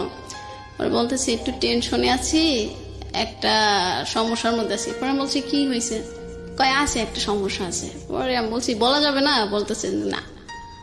পরে আমি ওই মিঠু ভাইয়ের কাছে ফোন দিয়ে, আচ্ছা ভাইয়া ওর কি হয়েছে, ও কেন যেন এরকম করতেছে কেন, মানে কথা খুব কম বলতেছে, কি সমস্যা হয়েছে, ওর কি টাকা পয়সার কোনো সমস্যা? পরে ভাইয়া বলতেছে টাকার সমস্যা হলে তুই দিবি? পরে আমি বলতেছি হ্যাঁ, ওর যদি টাকা সমস্যা আমাকে বললি তো আমি দিই, তো বলতেছে না কেন? পরে কইতেছে যে তাহলে তুই ঠিক আছে, তুই ব্যাংক থেকে তোর যত টাকা আছে সব উঠায় ওরেতে, তাইলে তো ও খুশি থাকে, তুইও খুশি থাকিস। মানে ও সবাই জানতো যে রবিউল যদি খুশি থাকে তাইলে আমি খুশি থাকি, রবিউলের যদি মন খারাপ থাকে তাইলে আমারও মন খারাপ থাকবে। তারপরে কি বের করা গেল, কারণটা কি ছিল মন খারাপ? কারণটা ও পরে আমাকে দাদা বলতেছে যে রবিউল শুনলাম ও নাকি বিদেশ যাবে, হয়তো এটা নিয়ে বাড়িতে কোনো সমস্যা। পরে ও বলতেছে যে আমি বল তুমি কি বিদেশ যাবা?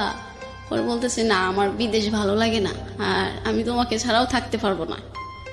আমি বলছি তাহলে তুমি এইসব কথা ওঠে কেন বাড়িতে? পরেও বলতেছে যে বাড়ির সবাই বলতেছে আমাকে বিদেশ পাঠাবে।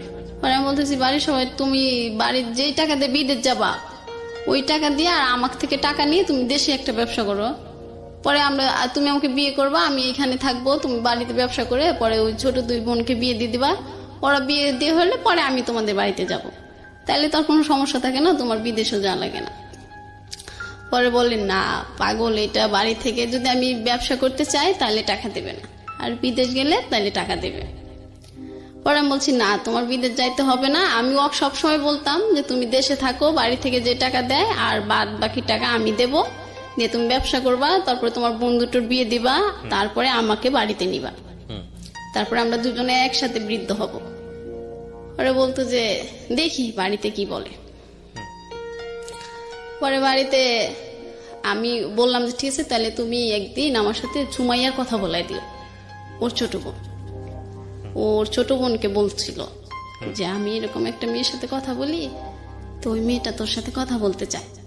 মানে আমি সুমাইয়াকে বলতাম যে তোমার ভাইয়াকে বিদেশ যেতে দিও না, ও যদি বিদেশ চলে যায়, আমি শুনতাম যে বিদেশ গেলে তো অনেক টাকা কামাই করে, মানুষ মানুষকে ভুলে যায়, তাহলে তো আমাকে ভুলে যাবে, আর ও ভুলে গেলে আমি ওকে ছাড়া থাকতে পারবো না। পরে ওই দিনকে ফোন দেয়, পরে আমি ঘুমিয়েছিলাম, পরে আর ফোন ধরতে পারি নাই। পরে আবার আমি ঘুম থেকে উঠে ফোন দিই, পরে বলতেছে সুমাইয়া তোমার সাথে কথা বলতে চাইলো, তুমি তখন ফোন রিসিভ করো নাই কেন? বলছি আমি ঘুমিয়ে গেছি, তাইলে এখন দাও। কয় না, আমি তো সুযোগ সবসময় সবাইকে দিই না। পরে আমি বলছি তার মানে কি তোমার বিদেশ যাওয়ার ইচ্ছা আছে না? কয় হ, বিদেশ গেলেই তো অনেক টাকা কামাই করা যাবে, আর তারপরে আমরা দুজন সুখে থাকতে পারবো বেশি। পরে বলছে না, আমার বিদেশ যেয়ে সুখে থাকতে হবে না, আমরা দেশে থেকেই সুখে থাকবো, আমি বাড়ি থেকে বলবো, আর বাড়িতে তো সবাই তোমাকে পছন্দ করে, তুমি অনেক সুন্দর, আমিও পছন্দ করি, আর আমাদের বাড়িতে তো সমস্যা নাই, তোমার বাড়িতে সমস্যা হলে তুমি ওটা বলবা বুঝাইয়া। পরে বলছে যে না, আর কোনো কথাই হবে না, আমি দেশের বাইরেই চলে যাব। পরে আমি বলতেছি যে না না, তুমি বাইরে যেও না, আমি তোমার পায়ে ধরি, আমি তোমাকে ছাড়া থাকতে পারবো, মানে তোমার একদিন কথা না শুনলে আমি থাকতে পারবো না। আমি এরকম মানে ওর ভালোবাসা ভিক্ষাও চাচ্ছি, যে তুমি আমাকে শুধু তোমার ভালোবাসা ভিক্ষে দাও, আর আমি তোমার বাড়িতে কাজের মানুষ হয়ে থাকবো, কিন্তু তাও তুমি ছেড়ে যেও না, আর তুমি বিদেশ গেলে আমার সাথে আর যোগাযোগ করবা না। পরে বলতেছে যে আচ্ছা দেখি, আর পরে বলতেছে যে একদিন আমি তোমার সাথে সারা রাত কথা বলবো। পরে আমি বলছি যে আচ্ছা ঠিক আছে, তাইলে আমি ও বলতেছে যে আমার ফোনে কিন্তু টাকা নাই। পরে আমি ওই দিনকে আমার ফোনে মিনিট ভরে রাখি, 100 টাকায় 300 মিনিট দিত তখন। পরে আমি মিনিট ভরে ওর ফোনের অপেক্ষায় থাকি, ও কখন একটা মিস কল দেবে আমি ফোন দেব। ওই দিন আমি অফিসেও যাই নাই, আমার রাতের ডিউটি ছিল মনে হয়। আমি অফিস বাদ দিয়ে ওর ফোনের অপেক্ষায় থাকি, ওর তার খবর নাই। পরে আমি পরের দিন সকালে ফোন দিয়ে বলতেছি আমি তো সারা রাত পিকনিক খাইছি, এই জন্য আর তোমাকে ফোন দিতে পারিনি। পরে আমি বলছি আচ্ছা ঠিক আছে, আমি বুঝতে পারছি, কোনো সমস্যা না হলে তুমি এরকম করতাম। পরে বলতেছে তো তুমি তো বুঝতে পারছো। পরে একদিন আমি আমার জন্য কেমন লাগতেছে, দুপুরবেলা শুয়ে আছি, পরে আমার আপু যেন কি রান্না করে নিয়েছিল, পরে ওইটা শুকে আমার বমি চলে আইছিল। পরে আপু যেন কি রান্না করছিল, পরে আমার বমি আসে, পরে আমি বাইরে যাই, পরে আমার ফ্রেন্ডটা বসে থাকে বাইরে, পরে বলতেছে কি ব্যাপার ডলিমণি এরকম করতেছো কেন? পরে আমি বলতেছি কেন জানি রে, এই তরকারিটার গন্ধ ভালো লাগে না আমার, এই জন্য বমিটা আইছে। ওরাও কইতেছে যা আপনার তো কি যেন বলতেছে, একটা উদাহরণ দিল ওদের দেশের, এই যে চালের মধ্যে আহালি কত রঙ দেখালি, আমারে বলতেছে আমি নাকি অনেক রঙ দেখাই। পরে বললাম এর মানে তো বুঝলাম না। পরে বলতেছে আর কত ঢং করে লুকায় রাখা যায়। বললাম তোদের কথা কিন্তু আমি কিছুই বুঝতেছি না। পরে বলতেছে তুমি তো এখন বুঝতে পারবে না। পরে আমি বললাম এখন বুঝতে পারবো না মানে? যা তুই আরো 7 দিন আমার সাথে কথা বলবি না, তুই খালি উল্টা পাল্টা কথা বলস। হ্যাঁ এখন রবিউলের কথা বললেই তো তোমার শরীরে আগুন জ্বলে যায়। পরে আমি বলছি জানোই তো রবিউলের কথা খারাপ কিছু বললে আমার খারাপ লাগে, তাই বলো কেন? পরে বলতেছে ঠিক আছে তুমি একদিন রবিউলের কথা বলবা। পরে আমি আবার একদিন অফিসে যাই, আমি যেন কেমন হয়ে গেছি।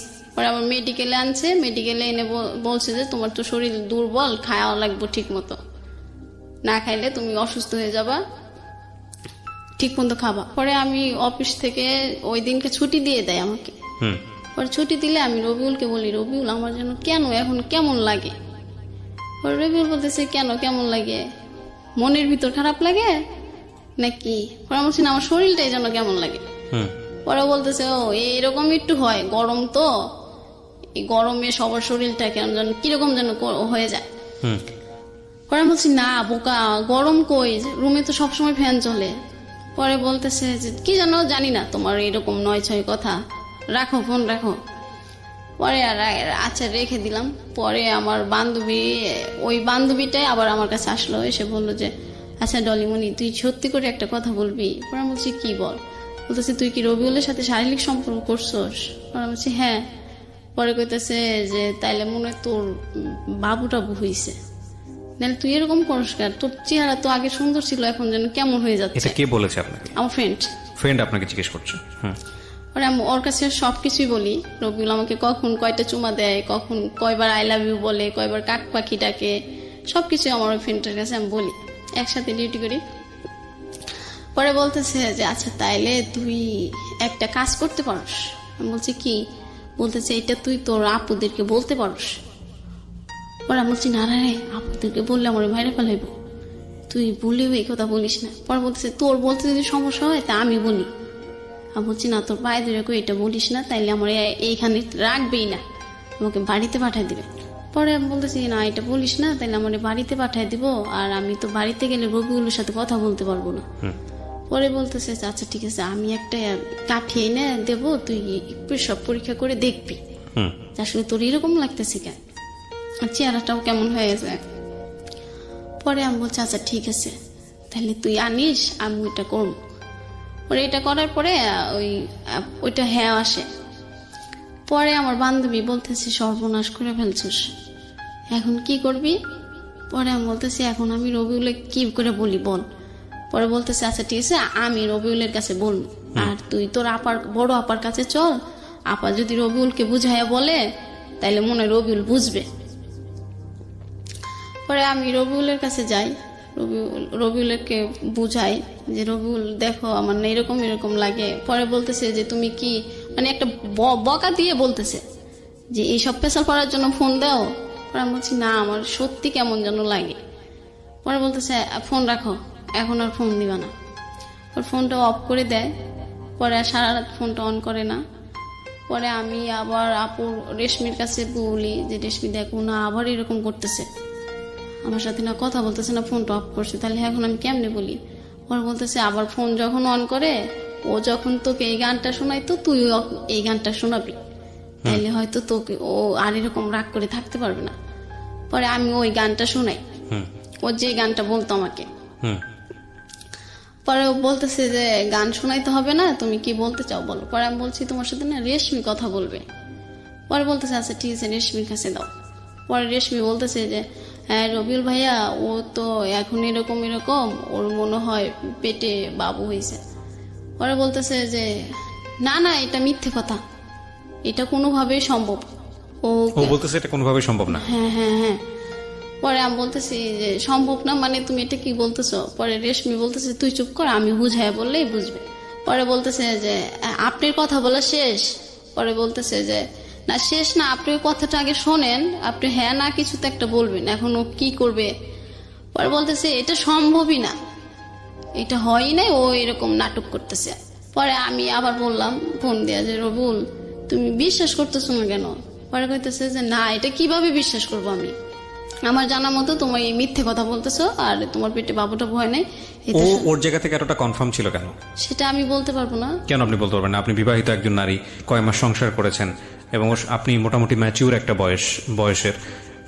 প্রথম কথা হচ্ছে যে আপনি তো বিষয়গুলো সম্পর্কে জানতেন, কি করলে বাচ্চা আসে, কি করলে এরকম একটা দুর্ঘটনা ঘটতে পারে, ঘটনা বা দুর্ঘটনা আমি ঠিক জানি না, এটাকে কিভাবে বলবো, সেগুলো সম্পর্কে আপনার জানাশোনা ছিল না। এটা তো ফার্স্ট টাইম হয়নি ওর সাথে, আপনারা যাইতেন, আপনারা মিশতেন, সেটা not one time, second time, third time, fourth time আপনারা গেছেন, তো একের পর আগে ঘটনাগুলো হচ্ছে, তার মানে আপনারা সচেতনভাবেই এই সিদ্ধান্তগুলো নিয়েছেন।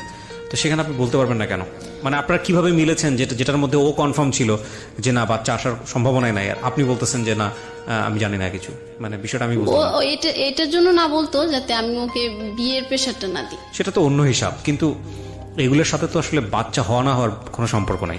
বাচ্চা যেভাবে হবে সেটা আলটিমেটলি দুজনের মধ্যে এরকম একটা সম্পর্ক হলে এবং সেখানে কিছু সিস্টেমেটিক প্রসিডিউর আছে সায়েন্টিফিক্যালি, সেগুলো ঘটনা ঘটলেই সেটা হতে পারে।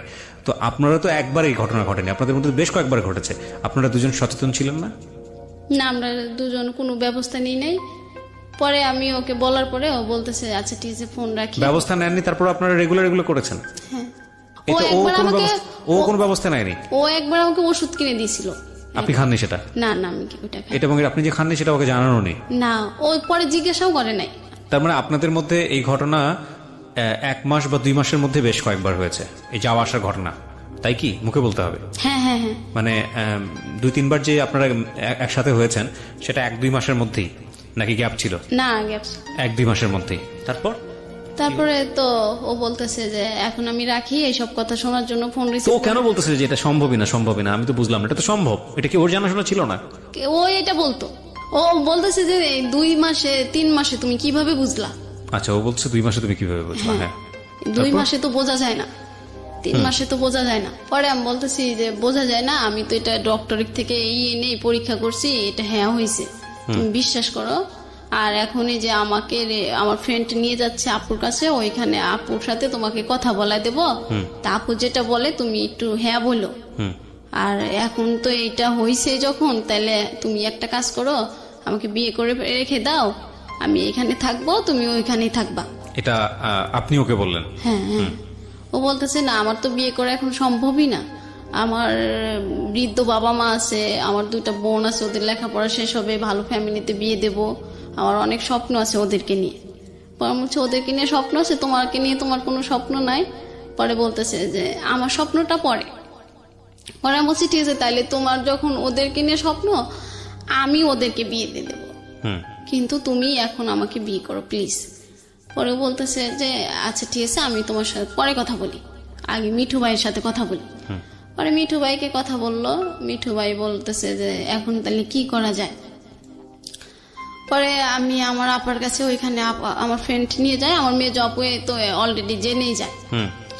পরে আপু তো আমাকে আর ওইখানে রাখবে না, আমার সমস্ত জিনিসপাতি রুম থেকে বের করে ফেলিয়ে মিলিয়ে দিয়ে দিছে যে ওর এখানে কোনো জায়গা নাই, বাড়িতেও কোনো জায়গা নাই, কোথাও জায়গা নেই।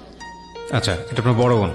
না, এটা মেজো বোন। হ্যাঁ। পরে আমি আমার ফ্রেন্ড বলে যাচ্ছে জামা কাপড় নিতে হবে না, ও যদি চলে যায় পরে এসে নিয়ে যাবে। আচ্ছা, আগে রবিউল কি বলে এটা শুনি। পরে রবিউল কাছ থেকে আমি তো ওইটাই শুনলাম, ও না বললো ওর অনেক স্বপ্ন আছে ওর বোনদেরকে নিয়ে, ওর বোনদেরকে ভালো ফ্যামিলিতে বিয়ে দেবে। পরে আপুর কাছে যাই, বড় আপুর কাছে। পরে আপু বলতেছে, আপুর সাথে ফোনে কথা বলাই দিই রবিউলে। পরে আপু বলতেছে, ভাই এখন এইটা তো সমাজে কেউ মেনে নেবে না, তুমি এখন বিয়ে করে রাখো, তোমার ফ্যামিলিতে সমস্যা হইলে তুমি পরে ওকে নিয়ে যাও। পরে ও বলতেছে, না আপু এখন আমার বিয়ে করাই সম্ভব না। পরে আপু বলতেছে, বিয়ে করা সম্ভব না, এই যে এখন ও তো তোমাকে ছাড়া থাকতে পারে না, আর এই যে এখন এটা যে হয়েছে এটারও তো একটা ব্যবস্থা করতে হবে। পরে বলতেছে, ও কি করবে না করবে সেটা আমি জানি না, তবে আমার পক্ষে সম্ভব না। পরে আপু বলতেছে, তাহলে আমরা ওকে আর বাড়িতে উঠাবো না, তুমিও যেহেতু নিতে পারবে না তাহলে ওর রাস্তা ও দেখে নি। এটা বললে বলতেছে সেটা ওর ইচ্ছা। ওকে। পরে আমি তো প্রচুর পরিমাণ কান্না করতেছি যে ও কেন হ্যাঁ বলতেছে না, আর এখনই তো বিয়ে করলে আমি ওর বাড়িতে যাব না, তাহলে ও হ্যাঁ বলে না কেন। পরে আপু বলতেছে, ঠিক আছে তাহলে মিঠুর কাছে দাও, আমি মিঠুর মুখ থেকে শুনি, যেহেতু ও প্রেম করে দিছে, ওর সাথে ছিল, ও কি বলে। পরে মিঠু ভাই বলতেছে যে এখন তো আর ও বিয়ে করতে চাচ্ছে না, ওর ফ্যামিলি নিয়ে ওর অনেক স্বপ্ন আছে। আমার আপু বলতেছে, এরকম তো সবার ফ্যামিলি নিয়ে সবার স্বপ্ন থাকে, তাই তুমি যদি বলো তাহলে রবিউল রাজি হবে। পরে রবিউল বলতেছে যে না সম্ভবই না। পরে আপু বলতেছে, তাহলে ওকে আমরা কোথাও কই যাবে না যাবে সেটা ও জানে। পরে আমি বললাম, রবিউল তাহলে আমি তোমার এখানে চলে আসি। পরে বলতেছে, তুই যদি এখানে আসোস তাহলে আমি সুসাইড করবো। তুই তুকারি করতেছে? হ্যাঁ হ্যাঁ। পরে আমি বলতেছি, তুমি সুসাইড করবা কি, তুমি যদি এখন এটা মেনে না নাও আমাকে তো কোথাও নেবে না, আপু মেজ আপু বের করে দিচ্ছে, বড় আপু নেবে না, আর মা তো অসম্ভব, তাহলে এবার আমি সুসাইড করবো তোমার ওইখানে এসে তোমার সামনে, তুমি দেখো। এটা বলার পরে ও তো আরো খেপে গেল, আমি ওর ওইখানে যায় কেন সুসাইড করতে চাইলাম আর কেন ওইখানে আসতে চাইলাম, এটা আমার দোষ, এটা কি বাচ্চা টাচ্চা কিছু হয় নাই, এটা একটা নাটক, শুধু বিয়ে করানোর জন্য, বিয়ে করার জন্য এটা করতেছে, বিয়ে করার জন্য এটা করতেছি। আমি মানে ওর মতো আর ছেলে পাবো না, ও আমার কাছে অনেক সুন্দর এটা বলি, আর সুন্দর ছেলে তো তোকে কেউ বিয়ে করবে না, এই জন্য এখন নাটক শুরু করছিস। পরে আমি আবার আপুকে বললাম যে আপু আচ্ছা আজকে তুমি তোমার কাছে নিয়ে যাও, পরে আমি আবার ওকে রাত্রে ফোনে বুঝাবো। পরে ও বলতেছে, আমি এখন চলে যাব বাড়িতে, বাড়িতে গেলে ফোন অফ থাকবে। পরে আমি বলতেছি, না রবিউল তুমি আমাকে 10টা মিনিট সময় দাও, আমি বাসায় যেয়ে তোমাকে ফোন করব। পরে ও বলতেছে আচ্ছা ঠিক আছে। পরে আমি বলছি, তুমি আমাকে বিয়ে করবা না? পরে বলতেছে না। পরে আমি বলতেছি, তাহলে আমি তোমার এখানে এসে যদি সুসাইড করি তাও না? কয় না তাও না। পরে আমি বললাম, তাহলে কি তুমি আমার সাথে আর সম্পর্ক রাখতে চাও না? পরে বলতেছে যে না রাখতে চাই না। পরে যখন আমি বললাম আচ্ছা ঠিক আছে তুমি আর আমার সাথে সম্পর্ক রাখতে হবে না, তুমি ভালো থেকো, আমি বাচ্চাটার ব্যবস্থা আমি করব, আর আমি তোমাকে কখনো ফোন দেব না, আমি আমার ভাগ্যকে মেনে নিলাম। পরে বলতেছে যে কি ব্যাপার, তুমি এত এই বললা বাচ্চা হয়েছে, আবার এত সহজে ভাগ্য মেনে নিলা, এই তো তুমি নাটক করলা আমার সাথে এতক্ষণ, আমার এই কষ্ট দিলা, প্যারার ভিতর রাখলা। পরে আমি বলতেছি, তুমি এখন এসব কথা বলতেছো কেন? পরে বলতেছে, তুই যে নাটক করলি এটাই তো তার প্রমাণ, তুই এত সহজেই মেনে নিলি ভাগ্যকে। পরে আমি বললাম যে দেখো আমি ওইখানে গেলে তুমি সুসাইড করবা, আবার আমি সুসাইড করতে চাইলেও তুমি বিয়ে করতে পারবা না, তাইলে এখন আমি আমার ভাগ্যকে মেনে না নিয়ে কি করব বলো? পরে বলতেছে যে ঠিক আছে রাখ, ফোন রাখ, এখন আমি বাড়িতে যাব, আমার খুব প্যারার ভিতর রাখলি। এটা বলে ফোন কেটে দেয়। আমি ওইখানে রাখতে থাকি। পরে একটা আপু বিশ্বাস করে না, পরে একটা ডাক্তারের কাছে নিয়ে যায়। পরে ডাক্তার বলে হ্যাঁ। পরে আপু অনেকগুলো ওষুধ কিনে আমাকে দিয়ে দেয় যে বাচ্চাটা যেন, ও যেহেতু ছেলে তোমাকে আর বিয়ে করতে চাচ্ছে না, তাহলে এটা তুমি নষ্ট করে চাকরিটা করো, আর ওইখানেও তো তোমাকে রাখবে না বাচ্চা সহ। পরে আমি বললাম আচ্ছা ঠিক আছে, তা ওষুধ কিনে দেয়। পরে আমি ওষুধগুলো নিয়ে আমি সিরাজগঞ্জ চলে যাই। সিরাজগঞ্জ শহরে চলে যাওয়ার পর মানে ওইখানে যাওয়ার পরে আমি একটা বাসায় যাই। বাসায় যাই বলি যে আমি বাসাটায় থাকলে তাইলে আর কেউ কোনো সমস্যা করবে না। ও আমার আপু আমার ফোন রেখে দেয় যে ফোন থাকলেই তোমার রবিউলের কথা মনে পড়বে, তুমি রবিউলের ছবি দেখবা, ওর স্মৃতিগুলো তোমার চোখে ভাসবে, ওর সাথে কথা বলতে ইচ্ছা করবে। তোমার ফোন নাই, তুমি এখন থেকে যে টাকা বেতন পাবা সব টাকা হাতে দিয়ে দিবা তোমার মেজ বোনের কাছে। পরে এখন আমি বললাম যে এখন তো আর মোবাইল চাওয়া যাবে না, এখন রাগের মাথায় আছে, ঠিক আছে মোবাইল নিয়ে নি। পরে আমি যখন চলে যাই আমার আর খুঁজে পাই না। পরে আমি আমার একটা সিম ওইখানে যাই একটা ফোনে উঠাই, পরে দেখি যে সবাই ফোন দিচ্ছে পাগলের মতো আমার ফ্যামিলি। পরে বলছি যে আমাকে ফোন দিচ্ছ কেন? পরে বলতেছে ফোন দিতেছি মানে তুই তুই ঢাকাতে যাস নাই, তুই বাড়িতে চলে গেছিস না কোনে গেছিস বলস না কেন? পরে আমি বলতেছি না আমার ফোন কেড়ে নিয়েছো আমি আর যাব না। পরে বলতেছে তুই ফোনের কারণে আমাদেরকে ছেড়ে চলে গেলি, কোন না কোন দূরে আমরা সারা রাত তোর টেনশন করলাম। আচ্ছা ঠিক আছে তুই চলে আয় আমি তো ফোন দিচ্ছি। পরে বলছি ঠিক আছে ফোন দিলে আমার শর্ত আছে। পরে বলতেছে কি শর্ত? আমি বলছি যে আমি এই বাচ্চা নষ্ট করতে পারবো না। পরে আমার আপু বলতেছে বাচ্চা না নষ্ট করতে কিভাবে থাকবি? এই ছেলে যদি তোকে বিয়ে করে রাখতো তাহলে তুই থাকতে পারতি, যে বিয়ে করছে এখন বাচ্চা নিয়ে থাকতেছি, জামাই অনেকদিন পর মেনে নেবে। পরে বললাম যে এত কিছু বুঝি না, তোমরা যদি এতে রাজি হও তাহলে আমাকে বলো আমি আসতেছি। পরে বলতেছে আচ্ছা ঠিক আছে। পরে এটা বলে ওরা আমাকে মানে ধরবে। পরে আমি আসলাম আবার ওইখান থেকে সিরাজগঞ্জ থেকে আমি কিন্তু বাড়িতে যাইনি। পরে আসলাম, আসার পরে বলতেছে যে এই যে ফোন দিলাম, এই যে ফোনের সিম দিলাম, সবকিছু দিলাম, এখন তুমি তোমার জীবনের কোনটা ভালো হয় সেটা তুমি বেছে নিতে পারো। আর রবিউল যদি তোমাকে ভালোই বাসতো তাহলে ও কিছু না কিছু একটা ভালো হ্যাঁ বা না দুটোর একটা বলতো যে ডলিমণি তুমি এটা করো, আমরা সম্পর্কটা আগের মতোই থাকবে। তো ওই রবিউল তো কিছু বললো না। পরে আমার আপু আমাকে গাড়িতে উঠায় দিল আর গাড়িওয়ালাকে বলে দিল ভাই একে মাওনা নামায় দিবেন, এ যেন অন্য কোথাও না যায়। পরে গাড়িওয়ালাটা চলে গেল লোক ডাকতে। পরে আমি আবার গাড়ি থেকে নেমে আবার চলে যাই সিরাজগঞ্জ। ওইখানে গেলে আমাকে যে ওষুধগুলো দিছে ওইটা আমার ফ্রেন্ডটা হোক আপু হোক খাওয়াবে। পরে আমি ওইখানে চলে যাই। পরে আমার একটা ওইখানে ফুফু ছিল, ওইখানে আমি বলি যে ফুফু আমি তোমার এই বাসায় থাকবো এখন। পরে বলতেছে কে তুই জব করবি না? পরে আমি বলছি না জবটা আর করবো না। পরে বলতেছে আচ্ছা ঠিক আছে তাহলে এখানে থাকতে পারো। পরে আমি বলতেছি আর কখনো কিন্তু যাব না, তোমার এখানেই থাকবো। পরে বলতেছে ঠিক আছে তাহলে আমি তোকে বিয়ে দিয়ে দেবো। পরে বলতেছি যে আচ্ছা ঠিক আছে। পরে আমি খাই না তো কিছু খাইতে ভালো লাগে না আর খালি ঘুম আসে। আচ্ছা। পরে ফুফু বলতেছে কি ব্যাপার তুই খাস না কে? তুই যে পরিমাণ চুরি করে খাবার খাইতি এখন তোর সামনে থাকলে তুই খাস না। বাচ্চাটা তখনও পেটে? হ্যাঁ হ্যাঁ। পরে আমি ফুপুরে বললাম যে ফুপু এই ঘটনা, এই ছেলে তো এখন আমাকে বিয়ে করতে চাচ্ছে না।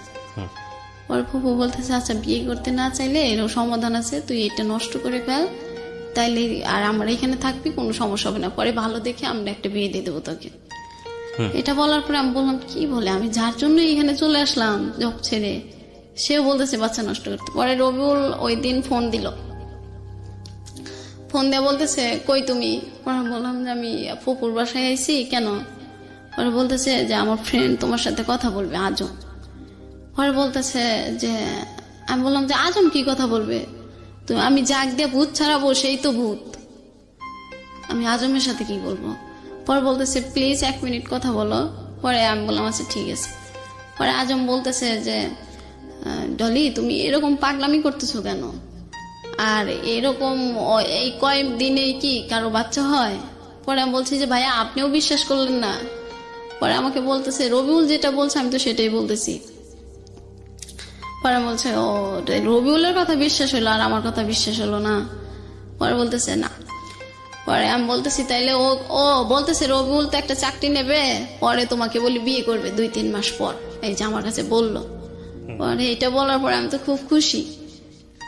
পরে আমি বলছি ঠিক আছে তাইলে তো আমার আর কোনো টেনশনই নাই, আমার তাহলে এটা নিয়ে আর কোনো টেনশন নেই। পরে বলছি তা রবিউল কি নিজের মুখে বলছে? বলছে হ্যাঁ। পরে আমি বলছি তাহলে রবিউলের কাছে দেন।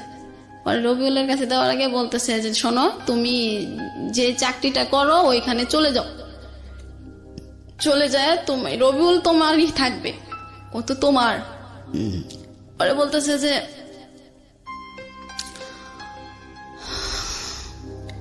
ও শুধু তোমাকে ভালোবাসে।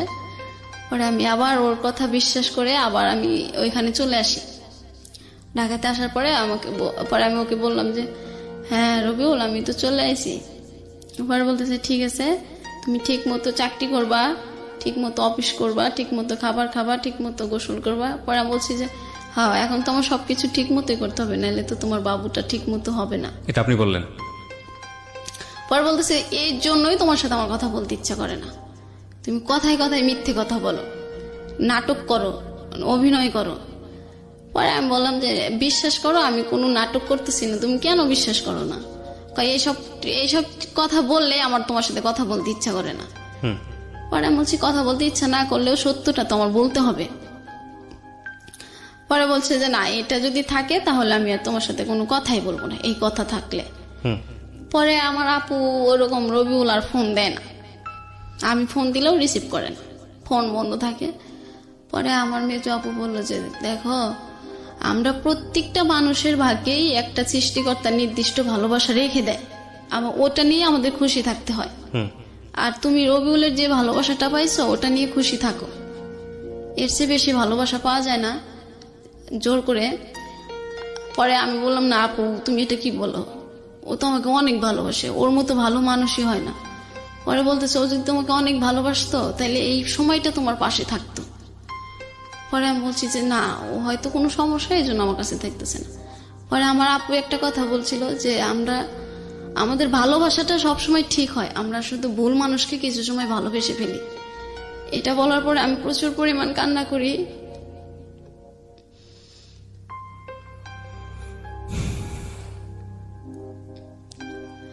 আমি যাকে জীবনের সঠিক মানুষ মনে করলাম সে আজকে আমার কাছে ভুল মানুষ হবে না, এটা হতে পারে না।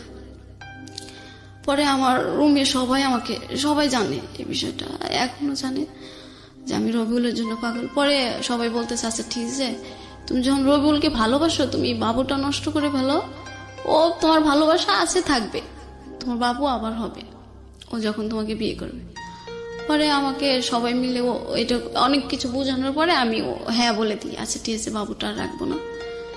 পরে ওর সাথে আর এই বিষয়ে আমার কথা হয় না যে রবিউল আমি বাবুটা নষ্ট করব, ভালো মন্দ ও তোমাকে নাই করে দিছে, তারপর তো কথাই বল না। পরে আমি নষ্ট করি, মানে ওষুধ খাই, ওষুধ খাওয়ার পরে আমি এত অসুস্থ হয়ে যায়, একদিকে রবিউল কথা বলে না, একদিকে আমি কি এমন একটা মানুষকে ভালোবাসলাম, আমার কষ্টের সময় সে পাশে নাই, আমার এই যে বাচ্চাটা নষ্ট হয়ে যাচ্ছে, মানে নানান কষ্ট আমার চারপাশে মনে হলো তখন।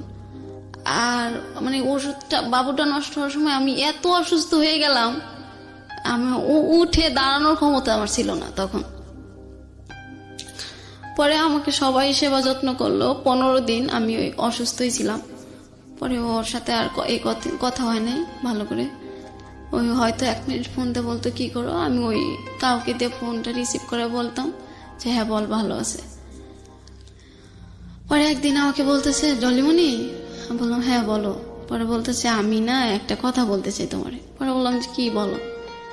বলতেছে আচ্ছা আমরা কালকে সারা রাত কথা বলবো, তখন তোমার সাথে কথা বলবো। পরে আমি বললাম যে ঠিক আছে, তোমার ফোনে কি টাকা আছে? পরে বলতেছে না। পরে আমি বললাম আচ্ছা ঠিক আছে আমি ফোন দিবনি, তুমি কখনো হয় আমাকে একটা SMS করে জানিয়ে দিও।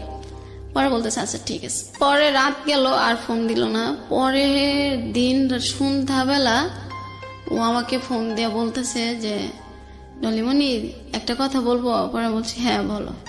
পরে বলতেছে আমাকে ক্ষমা করে দিও। পরে আমি বললাম ক্ষমা? কিসের ক্ষমা চাও তুমি?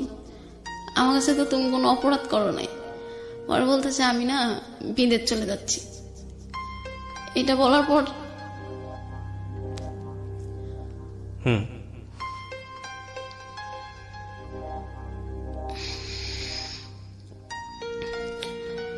এটা বলার পরে আমি এত পরিমাণ চিৎকার করি, মানে আমার ফ্লোরের সবাই, উপরতলার লোকও চলে আসে, নিচতলার লোকও চলে আসে যে কি হয়েছে। ওরা সবাই ভাবছিল যে কেউ মারা গেছে। আমি এ পরিমাণ কান্না করি। পরে আমি বলি যে রবিউল প্লিজ আমাকে ছেড়ে যেও না। পরে বলতেছে না আমি তো, তুমি এখন যদি আমাকে 1000 বার বলো তাও আমি এখন আর থাকতে পারবো না, আমার চলে যেতে হবে। পরে আমি বলছি যে তুমি যাচ্ছ আমাকে এটা বলো না কেন? এটা যদি আমি বলতাম তাহলে তুমি এয়ারপোর্ট চলে আসতা, আর এয়ারপোর্টে এসে একটা চিনক্রিট করতে হয়, এটা আমি চাইনি। পরে বলছি না আমার বিশ্বাস হচ্ছে না, তুমি আমার সাথে মজা করছো। পরে বলতেছে ঠিক আছে তাহলে তুমি আমার ইমোতে ফোন দিয়ে দেখো পরে আমি ফোন দিয়ে দেখলাম ও সত্যি সত্যি এয়ারপোর্টে। এটা দেখার পরে তো আমি আবার প্রচুর পরিমাণ কান্না করে বলতেছি যে রবিউল তুমি প্লিজ যেও না, এখনো তুমি চলে এসো, প্লিজ আমাকে ছেড়ে যেও না, আর তোমাকে আমি দেশেই রাখবো, ভালো রাখবো, তোমার 2 বোনকে আমি বিয়ে দিয়ে দেবো। ও বলতেছে না, এখন আমি ফোনের লাইন কাটবো, আজ থেকে আর কখনো আমার সাথে যোগাযোগ করার চেষ্টা তো করা দূরের কথা, আমার নামটা নিও না, আর যদি পারো আমাকে ক্ষমা করে দিও। এটা বলছে, পয়লার পর ফোন কেটে দিছে। পরে আমি তো ওরকম চিৎকার করতেছি। পরে আমার ফ্রেন্ড আসার পরে বলতেছে কি হয়েছে তোর? পরে বলতেছি রবিউল নাকি দেশের বাইরে চলে যাচ্ছে। পরে বলতেছে তোকে বলে নাই আগে? আমি বলছি যে না। পরে বলতেছে যে এয়ারপোর্টে যায় বলছে। পরে আমি বলছি হ্যাঁ। পরে আমি আবার ফোন দিয়ে বলতেছি রবিউল তুমি প্লিজ যেও না, এখনো তুমি ওর ভিতরে যাও নাই, তুমি এখনো বাড়িতে চলে যাও। পরে বলতেছে না, আর ফোন দিতে নিষেধ করছি, ফোন দিবা না, আমি শুধু সিমটা অন করে রাখছি, আমি ভিতরে ঢোকার আগে বাড়ির সবার সাথে কথা বলবো। পরে এই বলে ফোনটা কেটে দেয়। পরে আমি আবার ওর একটা ফ্রেন্ডের কাছে ফোন দিই যে ও কি সত্যি চলে যাচ্ছে নাকি কাউকে এয়ারপোর্ট থেকে রিসিভ করতে গেছে। পরে বলতেছে না, ওরই তো আজকে ফ্লাইট রাত 12টায়। পরে এটা বলার পরে আমি আবার কান্না শুরু করে দিই। পরে আমি আবার রবিউলে ফোন দিতে থাকি, ও আর ফোন ধরে না, ও বিজি, ওয়েটিং। ও বাড়ির সবার সাথে কথা বলে। যখন বিমানে উঠবে তখন আমাকে ফোন দিয়া বলতেছে যে তুমি তোমার মতো করে ভালো থেকো, আর আমার কথা মনে করো না, আর ভালো ছেলে পেলে বিয়ে করে নিও। এটা বলার পরে আমি বললাম যে না, আমি তোমার অপেক্ষায় থাকবো, তুমি 10 বছর পর হোক, 20 বছর পর হোক, যদি কোনো একদিন দেশে আসো তাহলে আমাকে প্লিজ, আমার এই নাম্বারটা তোমার জন্য আমি অনন্তকাল রেখে দেব, যতদিন তুমি বিদেশ থেকে না আসো আমাকে একবার ফোন দিও, আমি তোমার দেখবে সেদিন আমি তোমার অপেক্ষায় আছি। এটা বলার পরে ও বলতেছে ঠিক আছে, আমি রেখে দিলাম, আর কখনো কথা হবে না। পরে আমি বললাম ঠিক আছে, তুমি যখন আর কথা বলতে চাও না তাইলে ওইখানে যায় 1 মিনিট আমার সাথে ফোনে কথা বললো, তুমি বিদেশ গেছো, আমি তাতেই খুশি থাকবো। পরে এটা বলার পরে ও বলতেছে যে আচ্ছা ঠিক আছে, আমি এটা করতে পারি। পরে যায়, গেলে পরে আর তো 2-1 দিন ফোন দেয় না আমাকে, আর আমি শুধু ওর ফ্রেন্ডদেরকে ফোন দিয়ে জিজ্ঞাসা করি রবিউল কি তোমাদেরকে ফোন দিছে? পরে বলতেছে না আমি, ও তো আমাদেরকে ফোন দেয় নাই। পরে বললাম ও ফোন দেয় নাই, আমাকেও ফোন দেয় না, তো ওকে একটা তো কিছু জানাবে, ও গেছে কি না, ভালো করে কোথায় আছে না আছে। পরে এটা বলার পরে ও হঠাৎ করে তার পরের দিন ফোন দিছে, 2 দিন পর ফোন দিয়ে বলতেছে ডলিমণি। পরে আমি এটা শুনেই আমি বুঝতে পারি যেটা আমার রবিউল। পরে আমি বলছি হ্যাঁ রবিউল বলো, আমি তোমার ফোনের অপেক্ষায় আছি। পরে বলতেছে তুমি বুঝলা কেমনে যেটা আমি? পরে আমি বলতেছি তোমার কণ্ঠ শুনে আমি বুঝতে পারছি এটা তুমি। পরে বলতেছে হ্যাঁ, আমি দেশের কারো কথাই এখন মনে করব না, এখন আমি শুধু টাকার চিন্তা করব, আর তুমি পারলে আমাকে ভুলে যেও, আমি ভালোভাবে এসেছি। এটাও বলার পরে আমি আবার অসুস্থ হয়ে যাই। একেতে ও চলে যায়, আর কথা হয় না, এই এক টেনশন, আর ওর সাথে কথা না বললে তো আমি থাকতেই পারতাম না। আমার বাবুটা নষ্ট করছি, এটার এক কষ্ট, বাড়িতে সবার কাছে কালারিং হয়েছি, এটার এক কষ্ট। এখন আর কেউ ওইভাবে আমার কষ্টের সময় যদি ওদেরকে 1000 বলি তাই ওরা আর ওইভাবে নেয় না, যে তুমি এরকম কাজ করছো, এটার কষ্ট তোমারই ভোগ করতে হবে। পরে আবার বেশ কিছুদিন আমি এইভাবেই থাকি, চুপচাপ, কারোর সাথে কথা বলি না, খাবার খুব কম খাই। পরে একদিন আমার আপু বলতেছে যে এখন কি রবিউলের আশায় থাকবি নাকি অন্য কারোকে বিয়ে করার চিন্তা ভাবনা করবি? পরে আমি বলতেছি না, আমি ওকে 10 বছর অপেক্ষা থাকতে আমি বলে দিছি, ও 10 বছর পরে দেশে আসে আমার কাছে আসবে। পরে ও বলছে এই কথা তো ও দেয় না, এটা তো তুমি দিছো, ওই ছেলে আর এসে তোমাকে কখনো যোগাযোগ করবে না। এটা বলার পরে আমার অফিস বন্ধ থাকে শুক্রবার, ও একদিন শুক্রবারে ফোন দিছে। ফোন দিয়ে বলতেছে কেমন আছো? পরে আমি বলতেছি হ্যাঁ ভালো আছি। পরে বলতেছে ভালো আছো? আমি বলছি তুমি কেমন আছো? বলতেছে হ্যাঁ ভালো আছি। পরে বলতেছে যে তুমি আমাকে ভুলে যেতে পারতেছো? পরে আমি বলছি যে এটা কি এত সহজে ভোলা যায়? তোমাকে তো আমি বলছি যে আমি তোমাকে কখনো ভুলতে পারবো না। পরে বলতেছে যে আমি কিন্তু তোমাকে অলরেডি ভুলে গেছি, এইখানে অনেক ইন্দোনেশিয়ার মেয়েরা আছে, অনেক সুন্দরী, তোমার মতো আর কাক পাখি না, আর কাউকে কাক পাখি বলে ডাকতে হয় না আমার। পরে আমি বলছি ওদের মতো ফর্সা হইলে তাইলে আমাকে বিয়ে করতা, পরে বলতেছে চিন্তা ভাবনা করে দেখা যাইতো। পরে আমি বললাম এই তুমি তো তাহলে এটা আগে বললে আমি ফর্সা হয়ে যেতাম। পরে বলতেছে যে তাইলে তো তুমি আমাকে কখনো বলো নাই যে ফর্সা হওয়ার কোনো সিস্টেম আছে। বাচ্চাটা কোথায় তখন? বাচ্চাটা তো আমি নষ্ট করছি। বাচ্চাটা যে নষ্ট করছেন এটা ও চেয়েছিল নষ্ট করার কথা, মানে আপনি নাকি আপনি নিজের সিদ্ধান্তে এটা করেছেন? ও তো আমাকে মেনে নিচ্ছে না, তখন আমি আমার সিদ্ধান্তই নিইনি। আলটিমেটলি কোনো উপায় নেই। কি করেছিলেন বাচ্চাটা নষ্ট করতে? আমি ফার্মাসি থেকে নিজে নিজেই ওষুধ খেয়েছেন নাকি নিজে নিজেই ডাক্তারের সাথে গিয়েছেন কথা বলেছেন? না, ডাক্তারের কাছে তো আমার আপুই ওষুধ কিনে দিয়েছিল। আমি ওই ওষুধগুলো খাওয়ার পর তো আমি অসুস্থ হইলাম। রুমে সবাই আমাকে সেবা করতেছে আর শুধু বুঝাইতেছে। ওর সাথে কথাবার্তা বলছেন? তারপর পরে রবিউলের সাথে আমার কথা হইতেছে। পরে বলতেছে যে শোনো, আমার একটা বাইক থাকবে, একটা সুন্দরী বউ থাকবে, তাহলে সে বাইক চালানোর মজাটাই থাকবে। আর তুমি তো কাক, এই জন্য তোমাকে বিয়ে করাটা হয়নি। এবার আমি দেশে যে একটা সুন্দরী মেয়ে বিয়ে করবো। পরে আমি বলছি যে তোমাকে সুন্দরী মেয়ে বিয়ে করাইতেছে, আমি তো তোমার অপেক্ষায় থাকবো, তুমি দেশে এসে দেখবা আমি তোমার অপেক্ষায় আছি। আর বলতেছে তুমি তো বুড়ি হয়ে যাবা, আমি তো তখন তোমাকে বিয়ে করব না। পরে বলতেছে তুমিও তো বুড়া হয়ে যাবা। পরে বলতেছে যে ঠিক আছে, আমার সাথে আর যদি তুমি কথা বলতে চাও তাইলে আমার ফ্রেন্ড হয়ে থাকতে পারো, আমার গার্লফ্রেন্ড হয়ে থাকতে পারবা না। এটা বলার পরে আমি বললাম কেন, আমি তো তোমাকে স্বপ্ন দেখছি তোমার বউ হব, আমি তোমার সাথে বৃদ্ধ হব, তুমি আজকে এই কথা বলতেছো কেন? পরে বলতেছে যে হ্যাঁ, এটাতে যদি রাজি হও তাহলে আমি তোমার সাথে কথা বলবো, কন্টিনিউ। পরে আমি বললাম যে না, আমি এটাতে কোনোভাবেই রাজি হতে পারবো না, কারণ তুমি তখন অন্য একজনকে বিয়ে করবা, আমি তো এটা মেনে নিতে পারবো না। পরে বলতেছে আচ্ছা ঠিক আছে তাইলে রাখি। পরে এটা বলার পরে ওর ওই দেশের নাম্বার আমি পেয়ে যাই। পরে আমি তো সবসময় ওকে ফোন দিতেই থাকি। ফোন দিলে হয়তো 100 বার ফোন দিলে একবার রিসিভ করে বলে কি ব্যাপার তুমি ফোন দিচ্ছ কেন, কিছু বলার আছে তোমার? পরে যদি আমি বলতাম হ্যাঁ আমার বলার আছে। আরেকবার যদি বলতেন ও কিসের পারমিশন চাচ্ছিল আপনার কাছ থেকে? আরেকটা মেয়ে বিয়ে করবো এখানে, আপনি মানতে পারবেন নাকি? কি মানতে পারবেন না? ও বলতেছে যে তুমি যদি আমার সাথে ফ্রেন্ড হয়ে থাকতে পারো তাহলে। ও আচ্ছা, মানে আলটিমেটলি ও চাচ্ছে যে না এখন আর কোনো প্রেমের সম্পর্ক না, তুমি আমার সাথে বন্ধুর মতো থাকো। হ্যাঁ, কিন্তু আমি তো ওকে নিয়ে স্বপ্ন দেখছি অন্যটা। এখন আমার বন্ধু মানে আমার ভালোবাসার মানুষের বউ হবে অন্য একজন, এটা তো আমি দেখতে পারবো না। পরে বলতেছে এই শর্তে রাজি না হইলে তাইলে থাক, কথা বলার দরকার নেই। আচ্ছা, পরে এইগুলো ও ফোন কেটে দেয়। আমি তোর ওইখানকার নাম্বার পাই। পরে পাওয়ার পরে আমি তো ফোন দিতেই থাকি। ফোন দিলে ও রিসিভ করে না, রিসিভ করলে বলে যে এখন আমি অনেক ব্যস্ত আছি, সারাদিন ডিউটি করছি, এখন ঘুমাবো, এটা করবো সেটা করবো, মানে অনেক নয়ছয় কথা। পরে একদিন ও আমাকে ফোন দিয়ে বলতেছে ডলিমনি একটা কথা বলবো? পরে আমি বলছি হ্যাঁ বলো। বলতেছে আজকে তুমি একদম সত্যি কথা বলবা। পরে আমি বলছি হ্যাঁ। পরে বলতেছে তুমি আমার সাথে এই নাটকটা না করলেই পারতা।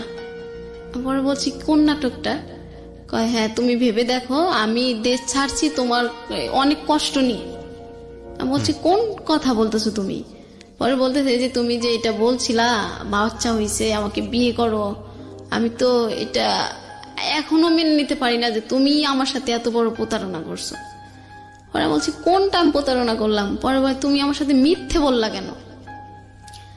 এই 2-3 মাসে বাবু হয়, আমি তো এটা জানি না। পরে আমি বলছি তুমি তাইলে একটা কাজ করো, দাদার কাছে জিগে, মিঠু ভাইকে জিগেলে মিঠু ভাই বলবে, যেহেতু মিঠু ভাইয়ের বউ আছে তাইলে তুমি ক্লিয়ার হতে পারবা আসলে আমি মিথ্যে বলছি না সত্যি বলছি। পরে বলতেছে 3 মাসে বাবু তুমি এটা বুঝতে পারো কেমনে? পরে আমি বলছি যে এটা বোঝা যায়, তুমি আমাকে বিশ্বাস না করলে তুমি দাদাকে। পরে বলতেছে ঠিক আছে তাহলে তুমি তোমার বাবার কসম দিয়ে বলতে পারবা? পরে আমি বলছি হ্যাঁ আমার মৃত বাবার কসম, এটা আমি সত্যি বলতেছি, এখনো বলি, আগেও বলি, পরেও বলবো। পরে বলতেছে আচ্ছা ঠিক আছে তাই রাখি। রাখি বলতে বলতে ও আবার একদিন ফোন দেয় বলতেছে যে আচ্ছা তুমি আমার জন্য কতদিন অপেক্ষা করতে পারবা? পরে আমি বলছি তুমি যতদিন সুমাইয়া মাসুমা ওদেরকে বিয়ে দিবা, বাড়িতে সুন্দর করে একটা ঘর দিবা, আমি আর তুমি থাকবো, আর একটা ঘর দিবা, মা বাবা থাকবে, ততদিন মানে যতদিন তোমার নিজের পায়ে না দাঁড়ানো হয় ততদিন পর্যন্ত তুমি দেশের বাইরে থাকো, আমি এখানেই থাকবো, তারপরে আমরা দুজন আবার সুখে সংসার করব। পরে বলতেছে যে তাইলে আমি 10 লাখ টাকা গুছাই আর তুমি 10 লাখ গুছাও। পরে আমি বলছি ঠিক আছে, আমি তো এখানে 10 বছর চাকরি করি, তুমি বিদেশ থাকো 10 বছর, তাহলে আমাকে এখান থেকে তো 5 লাখ টাকা এমনি দেবে। পরে বলতেছে আচ্ছা ঠিক আছে। এটা বলার পরে আবার একদিন আবার অনেক কয়দিন কথা হয় না। কথা না হইলে আমি তো ফোন দিতে থাকি, দেখে ও আমাকে ব্লক করে দেয় ইমোতে। ব্লক করে দেওয়ার পরে আমি আর ওকে খুঁজে পাই না, আমি তো পাগল হয়ে গেলাম। পরে আমার একটা ফ্রেন্ডের ইমোতে ওর নাম্বারটা সেভ করলাম, সেভ করার পরে ওই নাম্বার থেকে ফোন দিলাম, পরে ওই নাম্বারটাও ব্লক করে দেয়। যেটাই দেখে যে আমার কণ্ঠ সেটাই ব্লক করে দেয়। পরে ব্লক করে দিলে তো আর আমার ক্ষমতা নাই ওকে সারাক্ষণ ফোন দেওয়ার। আর ওই দেশের যে নাম্বারটা ছিল, পরে বলতেছে এই নাম্বারে যদি ফোন দাও তাহলে এই সিমটা আমি চেঞ্জ করে ফেলবো, তোমার ক্ষমতা নাই আমাকে খুঁজে বের করা। পরে আমি বললাম ঠিক আছে রবিউল, আমি আজকে বুঝতে পারলাম তুমি যে আমাকে কতটা ঘৃণা করো। আমি ফোন দিয়ে দেখে আমাকে তুমি ব্লক করে দিয়েছো, আমি ফোন দিয়ে অন্যজনের ফোন দিই তাকেও ব্লক করছো, আমি ফোন দেবো দেখে তুমি সিম চেঞ্জ করতে ফেলবা। ঠিক আছে, সিম চেঞ্জ করার দরকার নেই, তুমি সিম রেখে দাও, আমি আর তোমার সাথে যোগাযোগ করব না। পরে এটা বলার পরে আমি ওরকম আমি আর এখন কারোর সাথে বেশি কথা বলি না। ওই সময় কেউ কিছু জিজ্ঞাসা করলে হ্যাঁ না। আর তখন ও চলে যাওয়ার পরে অপূর্ব নাটক আমার বেস্ট সময় হয়ে যায়। মানে প্রত্যেক দিন অপূর্বর 4 থেকে 5টা নাটক আমি দেখতাম। অপূর্বর নাটক দেখতে দেখতে এক সময় আমি মানে ওকে ফোন দেওয়াটা ভুলে যাইতাম, মানে ওর ব্লক করা। তারপরে আমি দিনে একবার করে ফোন দিতাম যে যদি কোনোদিন ব্লকটা খুলে ফেলে। পরে একদিন ওই নিজে থেকে ফোন দিছে, ফোন দিয়ে বলতেছে কি করো। পরে বলতেছি তোমার আমি বলছিলাম যে তুমি যদি কখনো হারিয়ে যাও তাহলে অপূর্বর নাটক আমার সঙ্গী হয়ে যাবে। পরে বলতেছে ও অপূর্বর নাটক দেখো। পরে বলতেছি হ্যাঁ। পরে কইতেছে অপূর্বর একটা নাটক দেখো। পরে আমি বলছি কি নাটক। পরে কইতেছে যে উৎসর্গ ভালোবাসা। পরে আমি ওই নাটকটা বলছি আচ্ছা ঠিক আছে, তোমার সাথে কথা শেষ হওয়ার পরে আমি নাটকটা দেখব। পরে ওই নাটকটা দেখলাম। পরে বলতেছে নাটক শেষ হইলে আমাকে আবার একটা ফোন দিবা। পরে আমি বলছি তুমি তো আমাকে ব্লক করছো, আমি কিভাবে ফোন দিব। পরে বলতেছে ঠিক আছে আমি ব্লক খুলছি, তুমি ফোন দিও। পরে আমি ফোন দিয়ে আমি তো মহা খুশি, সবাইকে বলতেছি যে দেখো আমার রবিউল না আমার ব্লক খুলে দিছে। সবাই তো আমার কইতেছে কি পাগল, যেই ছেলেটা এতবার অপমান করে সেই ছেলেটা আজকে ব্লক খুলে দিছে আর সে সবকিছু ভুলে গেছে। পরে আমি বলতেছি না রে, ওর হয়তো সমস্যা হয়েছিল এই জন্য ব্লক করে রাখছে। পরে বলতেছে যে ঠিক আছে নাটকটা শেষ হলে আমাকে কিন্তু অবশ্যই ফোন দিবা। পরে বলছি আচ্ছা ঠিক আছে। পরে আমি নাটকটা শেষ করে ওরকে ফোন দিই। ফোন দেওয়ার পরে বলতেছে এই নাটকটা কেমন লাগলো। পরে বলছি হ্যাঁ ভালো লাগছে। পরে বলতেছে আজকে থেকে অপূর্ব নাটক দেখা বাদ দিয়ে সিএম এর নাটক দেখবা। পরে আমি বললাম আচ্ছা ঠিক আছে। পরে বলতেছে সিএম আমার ফেভারিট নায়ক, ওর নাটক দেখবা। পরে আমি বললাম আচ্ছা ঠিক আছে। পরে এই নাটকটা কথা বলার পরে ও একটা অপূর্বর গান দেয়। গান দেওয়ার পর আবার আমাকে ব্লক করে দেয়। পরে আমি বললাম যে কি ব্যাপার, এই মাত্র ভালো মানুষ কথা বললো আবার ব্লক করে দিল। পরে রুমে আমি কান্না করতেছি। পরে রুমে সবাই বলতেছে কি ব্যাপার রবিউল না, তুই কি বললি যে কেবল কি যেন দিছে, খুব খুশি। পরে আমি বলছি অপূর্বর একটা গান দিছে। পরে গানটা এরকম তো আমার এখন ভালো থাকা আমার উপর নেই, তোমার মতো তুমি ভালো থেকো। পরে এই গানটা শোনার পর রুমে সবাই বলতেছে এবার তুই নিজে থেকে ওকে ব্লক করে দে মন থেকে। আচ্ছা। পরে আমি বললাম না, আমি ওকে মন থেকে কখনোই ব্লক করতে পারবো না। পরে এভাবে কান্নাকাটি করার পর রুমে সবাই বিরক্ত হয়ে যায় মানে আমার প্রতি। এই একটা ছেলেকে নিয়ে সারাক্ষণ, যে ছেলে তোমাকে চায় না, সেই ছেলে তোমাকে পাত্তাই দেয় না, তাও কেন তুমি সেই নতুন করে জীবনটা শুরু করো। আমিও চেষ্টা করতাম যে আচ্ছা রবিউলকে ভুলে থাকি, কিন্তু আমি কিছুতেই পারতাম না ভুলে থাকতে। পরে এরকম করতে করতে আমি ও বলতো যে নামাজটা ঠিক মতো পড়ো। পরে আমি একদিন নামাজ পড়ে মানে বলতেছি যে হে আল্লাহ, তুমি কি আমাকে রবিউলের সাথে আর কখনো মিলে দেবে না আগের মতো। এরকম করতে করতে রুমে মনে হয় ওই দিন সারা রাত চলে গেছে, আমি ওইভাবেই আছি একই অবস্থায়। পরে একদিন আমার ফোনটা আমি আর কাছে রাখি না, যেহেতু আমার রবিউলই নাই, আমার ফোনের আর দরকার নেই। পরে ফোনটা আমি দিয়ে দিই একটা মেয়ের কাছে। ও বলতেছে ঠিক আছে ফোনটা আজকে একটু আমার কাছে দাও, আমার ফোনে চার্জ নাই, তোমার ফোনে সিম ভরে রাখবো, তোমার ফোনে তো 2টা ফোন সিম ভরা যায়। পরে দেখি যে বিদেশ থেকে ফোন আইছে। ওই মেয়ে আর রিসিভ করে নাই, আমার ফোন ও রিসিভ করবে কি না কি বলবে। পরে আমাকে বলতেছে কালকে রাত্রে না তোমাকে একটা ছেলে ফোন দিছিল বারবার, তো ধরি না। বলছি ভালো হয়েছে, ছেলে মানুষের কথা আর বইলো না, ধরো নাই, ভালো করছে। পরে আমি লুডো খেলতেছি মনে হয় আমার ফ্রেন্ডদের সাথে, আর আমি সবসময় লুডো খেলতাম টাকা দিয়ে, আমি কখনো হারতাম না। আমি শুধু একবার, একটা ভালো অভ্যাস না, যাই হোক। হ্যাঁ বলেন। হ্যাঁ পরে দেখি আমার ফোনটা বাজতেছে। পরে আমাকে আমার রুমমেট বলতেছে জলেপু তোমার ফোন বাজে, যাও ফোনটা রিসিভ করো, নাইলে তোমার মনটা খেলার ভিতর থাকবে না। পরে আমি বলছি না রে, যার ফোনের অপেক্ষায় থাকি সেই ফোন দেয় না, আর ঘোড়ার ফোন বেজে কি হবে। পরে ওই মেয়ে বলতেছে ঠিক আছে, আমি ধইরা যদি কোনো অপরিচিত ছেলে হয় তাইলে কিন্তু আমি প্রেম করা শুরু করবো। পরে বলছে ঠিক আছে যা। পরে ও ফোন ধরছে, পরে রবিউল বলতেছে যে আমি রবিউল, এখানে কি ডলিমনি আছে? পরে ওরা বলতেছে আল্লাহ জলেপু তোমার ফোন রবিউল।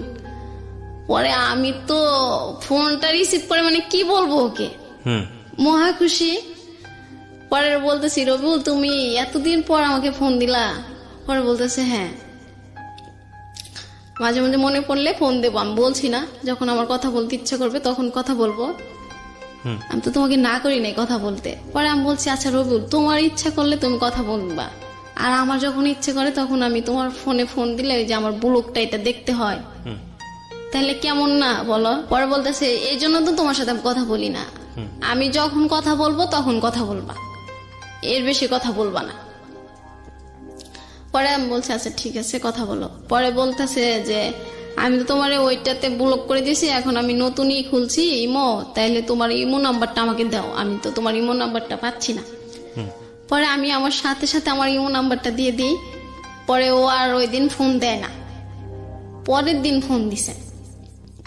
আর ও আমার ইমো নাম্বারটা নেওয়ার পরে আমি ডাটাটা অন করে রাখতাম, যে কখন না কখন ফোন দিয়ে যদি না পায়। পরে ফোন দিয়ে বলতেছে যে আচ্ছা ডলিমনি, বলছি হ্যাঁ বলো। কয় তুমি কি এখন নতুন প্রেম করো? বলছি কেন? কয় না আমি তো তোমার সাথে কথা বলি না, তাইলে তুমি কিভাবে আছো? পরে বলছি হ্যাঁ প্রেম করি। কয় কার সাথে? আমি কই তোমার ফ্রেন্ডের সাথে। কয় আমার তো কোনো ফ্রেন্ড তোমার সাথে প্রেম করবে না। পরে বললাম কেন? কয় সবাই জানে তোমার সাথে আমার কি কি হয়েছে, আর ওরা কি জেনে শুনে তোমার সাথে প্রেম করবে? পরে বললাম যে তাইলে তো তুমি জানোই আমি আর তোমাকে ছাড়া কাউকে ভালোবাসবো না। পরে বলতেছে যে তুমি আমাকে এখনো ভুলতে পারো না, আমি তো বলছি তোমাকে আমি বিয়ে করব না, তাহলে তুমি ভুলে যাও না কেন? নতুন একটা বিয়ে করো, নতুন বিয়ে করো, আমি তোমাকে অনেক গিফট পাঠাবো, তোমার বাচ্চার জন্য অগ্রিম গিফট পাঠাবো। পরে বলতেছে আচ্ছা আমি যদি গিফট হিসাবে একটা জিনিস চাই দিবা? পরে বলতেছে হ্যাঁ দেবো, বলো। পরে আমি বলছি তাইলে আমি তোমাকেই চাই। পরে বলতেছে এই কথা বললে আর কখনো ফোন দেব না, ব্লক করে দেবো আবার। পরে বললাম তুমি বারবার এই ব্লকের ভয় দেখাও কেন? পরে বলতেছে তুমি আমাকে চাও কেন? আমাকে চাও না তাইলে তো আর তোমার সাথে আমি এরকম করি না, তুমি আমার বন্ধু হয়ে থাকো। পরে আমি বলছি যে তুমি যেহেতু আমাকে চাও না তাহলে বন্ধু চাও কেন? পরে বলতেছে তুমি অনেক ভালো একটা মেয়ে, আমি তোমাকে কখনো ভুলতে পারবো না। আমি বলছি কেন? কয় তুমি যে অনেক ভালো একটা মেয়ে এর জন্য ভুলতে পারবো না। পরে বললাম যে আমি যদি অনেক ভালো মেয়ে হই তাহলে তুমি আমার সাথে থাকতে চাও না কেন? পরে বলছে না আমি থাকতে পারবো না, আমি কারণ দেশে যাইতে পারবো না, আমি তোমাকে বিয়ে করতে পারবো না, আমি দেশে যাব কোন না কোন কালে, তার কোনো ঠিক ঠিকানা নাই, এতদিন তো তুমি আমার অপেক্ষায় থাকতে পারবা না। পরে বলছে তুমি এটা বলো কেন? আমি তো থাকতে পারবো, আমি তো জানি তোমার জন্য আমি কি করতে পারবো না পারবো। পরে বলতেছে এরকম মুখে অনেক কিছু বলা যায়, আসলে বাস্তবটা এত সহজ না। পরে আমি বলছি ঠিক আছে তাইলে আমি, তুমি যেহেতু আমাকে চাওই না তাইলে আজকের থেকে তোমার ব্লক করতে হবে না, আমি এমনিতেই তোমাকে ফোন দেবো না, তুমি আর আমাকে ফোন দিয়ে মাঝে মাঝে ফোন দিয়ে এলোমেলো করে দিও না। যদি আমার কাছে ফিরে আসতে চাও কোনোদিন, আমি সেই দিনকেই তোমাকে নেব, কিন্তু এই যে তুমি বন্ধু হবা, এটা হবা, সেটা হবা, এরকম ফোন দিয়ে এরকম কথা বললো না। দরকার নেই, রাইট। হ্যাঁ, কারণ আমি একটু নিজেকে যখনই গুছিয়ে নেই তখনই আবার এসে এলোমেলো করে দাও। তুমি তখনই আমাকে এলোমেলো করে দাও। আমি তারপরে আবার 2-3 সপ্তাহ তোমাকে মানে তোমার মানে মাথা থেকে তোমাকে আর বের করতে পারি না। রাইট। যখন একটু বের করি আবার তুমি এলোমেলো করে দাও। তাইলে এরকম করার চেয়ে একবারে চলে যাওয়াই ভালো। তুমি যাও, সুখে থাকো, আমি এটাই চাই। পরে বলতেছে আচ্ছা ঠিক আছে, তাইলে আর আমাদের কথা হবে না। পরে বলতেছে যে বাবার অসুখ, একদিন ফোন দিয়ে বলতেছে বাবার অসুখ, বাড়িতে টাকা দিতে পারি না। পরে আমি বললাম যে ঠিক আছে, তাইলে আমার কাছ থেকে টাকা নাও, নিয়ে তুমি করো, বাড়িতে দিয়ে দাও। পরে বলতেছে না, তোমার কাছ থেকে টাকা নেওয়া যাবে না, এমনি তুমি আমি তোমার কাছে অনেক ঋণ। পরে বলতেছি না, আমার কাছে তুমি কোনো ঋণ নি নাই। পরে বলতেছে যে এই জন্যই তোমাকে আমি আমার বন্ধু করে রাখতে চাই, তুমি কেন বোঝো না? পরে বলছি না, আমি এর জন্যই তোমাকে চাই আমার করে, তুমি কেন বোঝো না? পরে বলতেছে ঠিক আছে, এখন রাখি, কাজে যাব, পরে অন্য একদিন কথা হবে। পরে বললাম যে আচ্ছা ঠিক আছে, তাই আমি তোমার ফোনের অপেক্ষায় থাকবো। আমি সবসময় ফোন আমার কাছেই রাখি, অফিসে গেলেও, বাসায় থাকলেও, যেখানে গেলে। যদি হঠাৎ করে রবিউল ফোন দিয়ে আমাকে না পায়। পরে একদিন ফোন দিয়ে বলতেছে যে আমার অফিসে না ঠিক মতো কাজ হয় না, স্যালারিও পাই না, আর যে টাকা স্যালারি পায় ওইটা আমার খাওয়ার জন্যই চলে যায়, বাড়িতে দিতে পারি না। এই মাসে বাড়িতে মাত্র 4000 টাকা দিছি। আমি পরে বলতেছি তাহলে এই কোম্পানিটা চেঞ্জ করে ভালো, অন্য একটাতে যাও। পরে বলতেছে এই কোম্পানি চেঞ্জ করলে আর 3 লাখ টাকা লাগবে, তাইলে সে আমি অন্য কোম্পানিতে যেতে পারবো, স্যালারি পাবো। পরে আমি বলছি ঠিক আছে, তাহলে আমি যদি 3 লাখ টাকা দিই, তুমি কি এই কোম্পানি চেঞ্জ করবা? মানে আপনি বললেন হইলো ছেলেটাকে? হ্যাঁ, মানে রবিউলকে। ও বাড়িতে টাকা দিতে পারছে না। আচ্ছা। আর মানে বাড়িতে যত তাড়াতাড়ি টাকা পয়সা দিয়ে করতে পারবো, তাড়াতাড়ি দেশে চলে আসতে পারবে। পরে বলতেছে হ্যাঁ, এটা করা যায়। পরে আমি বলছি ঠিক আছে, তুমি যদি অন্য কোম্পানিতে যাও তাহলে আমাকে জানাও, আমি টাকা পাঠিয়ে দেবো। পরে ও একদিন ফোন দিয়ে বলতেছে যে পাসপোর্ট যে মালিকের কাছে, উনি 3 বছর না হলে পাসপোর্ট দেবে না, আমি আর অন্য কোম্পানিতেও যাইতে পারবো না। পরে বললাম যে তাহলে তো এখন কিছু করার নাই, এইখানেই থাকতে হবে, যে কয়টা করে বাড়িতে পাঠাইতে পারো ওইটাকে দিতে হবে। পরে বলতেছে হ্যাঁ। পরে একদিন আমি বলতেছি আচ্ছা রবিউল, আমাকে কখনো তোমার মিস করো না? পরে বলতেছে না। বলতেছি কখনো আমাকে আর কাক পাখি বলতে ইচ্ছা করে না তোমার? বলে না। পরে আমি বলতেছি কখনো আমাকে বউ বলে ডাকতে ইচ্ছা করে না? বলতেছে না। পরে আমি কখনো কি আমাদের কাটানোর সময়গুলো তোমার মনে পড়ে না? বলতেছে না। পরে বলছি কেন? কয় কি এমনি তুমি মিথ্যে কথা বলো, নাটক করো, এই জন্য তোমার কথা আমার একটু মনে পড়ে না, আমি এখন তোমাকে ঘৃণা করি। বলছি তো আমাকে ঘৃণা করো তো আমার সাথে কথা বলো কেন? কয় কথা বলি যদি তুমি আমার ভালো বন্ধু হতে রাজি হও কোনোদিন, এই জন্য। আপনাকে জিজ্ঞেস করেন এই কোশ্চেনটা? খুব টাফ একটা কোশ্চেন, যদিও খুব মানে অবিভাজ্য কোশ্চেন, বাট এই কোশ্চেন অ্যান্সারটা কি আসবে আমি ঠিক জানি। আপনি কখনো জিজ্ঞেস করেছেন তাকে যে কি ধরনের বন্ধু, মানে বন্ধুত্বপূর্ণ এবং শারীরিক সম্পর্ক বিষয়টা? না, শারীরিক সম্পর্ক না, ও শুধু বন্ধু হয়ে থাকবে, ওর দুঃখের কথাগুলো আমাকে বলবে, আমার কষ্টের কথা আমি ওকে বলবো, এবং তারপরে আপনাকে যখন বলবে তার সাথে দেখা করার জন্য বাংলাদেশে এসে, তখন দেখা করতে হবে। হ্যাঁ, বাংলাদেশে এসে ও আমার সাথে একবার দেখা করবে, আমি বিয়ে করব অন্য জায়গায়। আচ্ছা ঠিক আছে, হ্যাঁ সমস্যা নেই, বলেন তারপরে কি দাঁড়ালো শেষ পর্যন্ত? হ্যাঁ, তারপরে এই কথা বলতেছে, পরে ও বলতেছে আমি তোমাকে ঘৃণা করি। পরে এটা বলার পরে আমি বলছি দেখো রবিউল, আমি তোমাকে এ পরিমাণ ভালোবাসি, তুমি আমাকে যতই বলো আমি এটা মনে করি যে তুমি এটা এমনি এমনি বলতেছো, এটা তোমার মনের কথা না। পরে বলতেছে না, পরে একটা বকা দিয়ে বলে যে এটা সত্যি, আমি তোকে ভালোবাসি না। সেদিন আমার অনেক কষ্ট হয়, ও যেদিন আমাকে বলে যে আমাকে ঘৃণা করে, সেদিন আমি অনেক কষ্ট পাই যে এই ছেলেটার কারণে আমি সবার কাছে কালারিং হয়েছি, আজ এই ছেলেটাই বললো আমাকে ঘৃণা করে, ঠিক আছে এই ছেলের সাথে আর আমি কথাই বলবো না, ওর মতো করে ভালো থাকুক, আমি আমার মতো করে থাকবো। এটা বলার পরে আমি ফোনটা কাটি। পরে ও আমাকে আবার ফোন দেয়। পরে আমি আপুকে বলি যে আপু, রবিউল না আমাকে ফোন দেয় মাঝে মধ্যে, ফোন দেয় শুধু বলে বন্ধুত্ব হয়ে থাকতে, কিন্তু এটা বললে আমার অনেক কষ্ট হয়, আমি ওর বন্ধু হয়ে থাকতে চাই না। পরে বলতেছে যে তাইলে তুই একটা কাজ কর, তুই ওকে বলে দে যে তোর অনেক বড় একটা অসুখ, তাইলে আর ও তোকে ফোন দেবে না, আর তুই নিজেকে এইভাবে ঠিকঠাক রাখতে পারবি। পরে বলছি কি বলবো? পরে বলতেছে তুই বলে দে যে তোর ক্যান্সার হয়েছে, তাইলে আর ওই ছেলে তোকে ফোন দিবে না, ডিস্টার্বও করবে না। পরে আমি বললাম যে আচ্ছা ঠিক আছে, এটা বলবো। পরে একদিন ভিডিও ফোন দিয়ে ও বলতেছে যে আমি তোমাকে একটু দেখবো। পরে আমি বলছি যে হ্যাঁ দেখতে পারো। বলছে তাহলে তুমি ক্যামেরার সামনে আসো। পরে আমি বলছি যে আচ্ছা ঠিক আছে আসতেছি। পরে আপু বললাম যে আপু আমার আর একটা ফোন দিয়ে বললাম আপু ও তো ভিডিও ফোন দিয়ে দেখতে চাচ্ছে। পরে আপু বলতেছে তুই এখন শুয়ে থাক, চুলগুলো এলোমো করে রাখ, পরে ও যদি তোকে জিজ্ঞাসা তুমি কি অসুস্থ, তুই বলবি হ্যাঁ। পরে আমাকে বলতেছে কি ব্যাপার তোমাকে আজকে এরকম দেখা যাচ্ছে কেন, তুমি কি অসুস্থ? পরে আমি বলছি হ্যাঁ অসুস্থ। পরে বলতেছে তোমার কি হয়েছে? পরে বলছে আমার অনেক বড় একটা সমস্যা হয়েছে, এটা কাউকে বলা যাবে না। পরে বলতেছে আমাকে বলো। পরে আমি বলতেছি আচ্ছা রবিউল তুমি কি আমাকে একটা রাত দিতে পারো সময়? পরে বলতেছে কবে চাও তুমি সেই রাতটা? পরে আমি বলতেছি তোমার যেদিন অফিস বন্ধ থাকে তুমি সেই দিন আমার সাথে সারা রাত কথা বলবা। পরে মালয়েশিয়া আবার রবিবার অফ থাকে, প্রত্যেক রবিবার। পরে আমি বলছি যে তাইলে তুমি একটা রবিবারে আমার সাথে কথা বলবা সারা রাত। পরে বলতেছে আচ্ছা ঠিক আছে। পরে কথা বলতেছে ওই দিনকার রাতে 10টা বাজে আমি খাবার টাবার খাওয়া রেডি সবকিছু ওকে টকি করার পর আমি রুমমেটকে বলে দিলাম যে আমি এখন সারা রাত কথা বলবো, আমাকে কোনোভাবে তোমরা কেউ বাইরে থেকে কোনো সাউন্ড করবা না। পরে বলতেছে কি আর কার সাথে কথা বলবা? পরে আমি বলছি রবিউলের সাথে। পরে বলতেছে আচ্ছা ঠিক আছে তা কথা বলো, আর বেশি আবার কান্নাকাটি করো না, তুমি তো রবিউলের সাথে কথা বললে কান্নাকাটি শুরু করে দাও। পরে বলছি ঠিক আছে আজকে আর কান্না করবো না রে।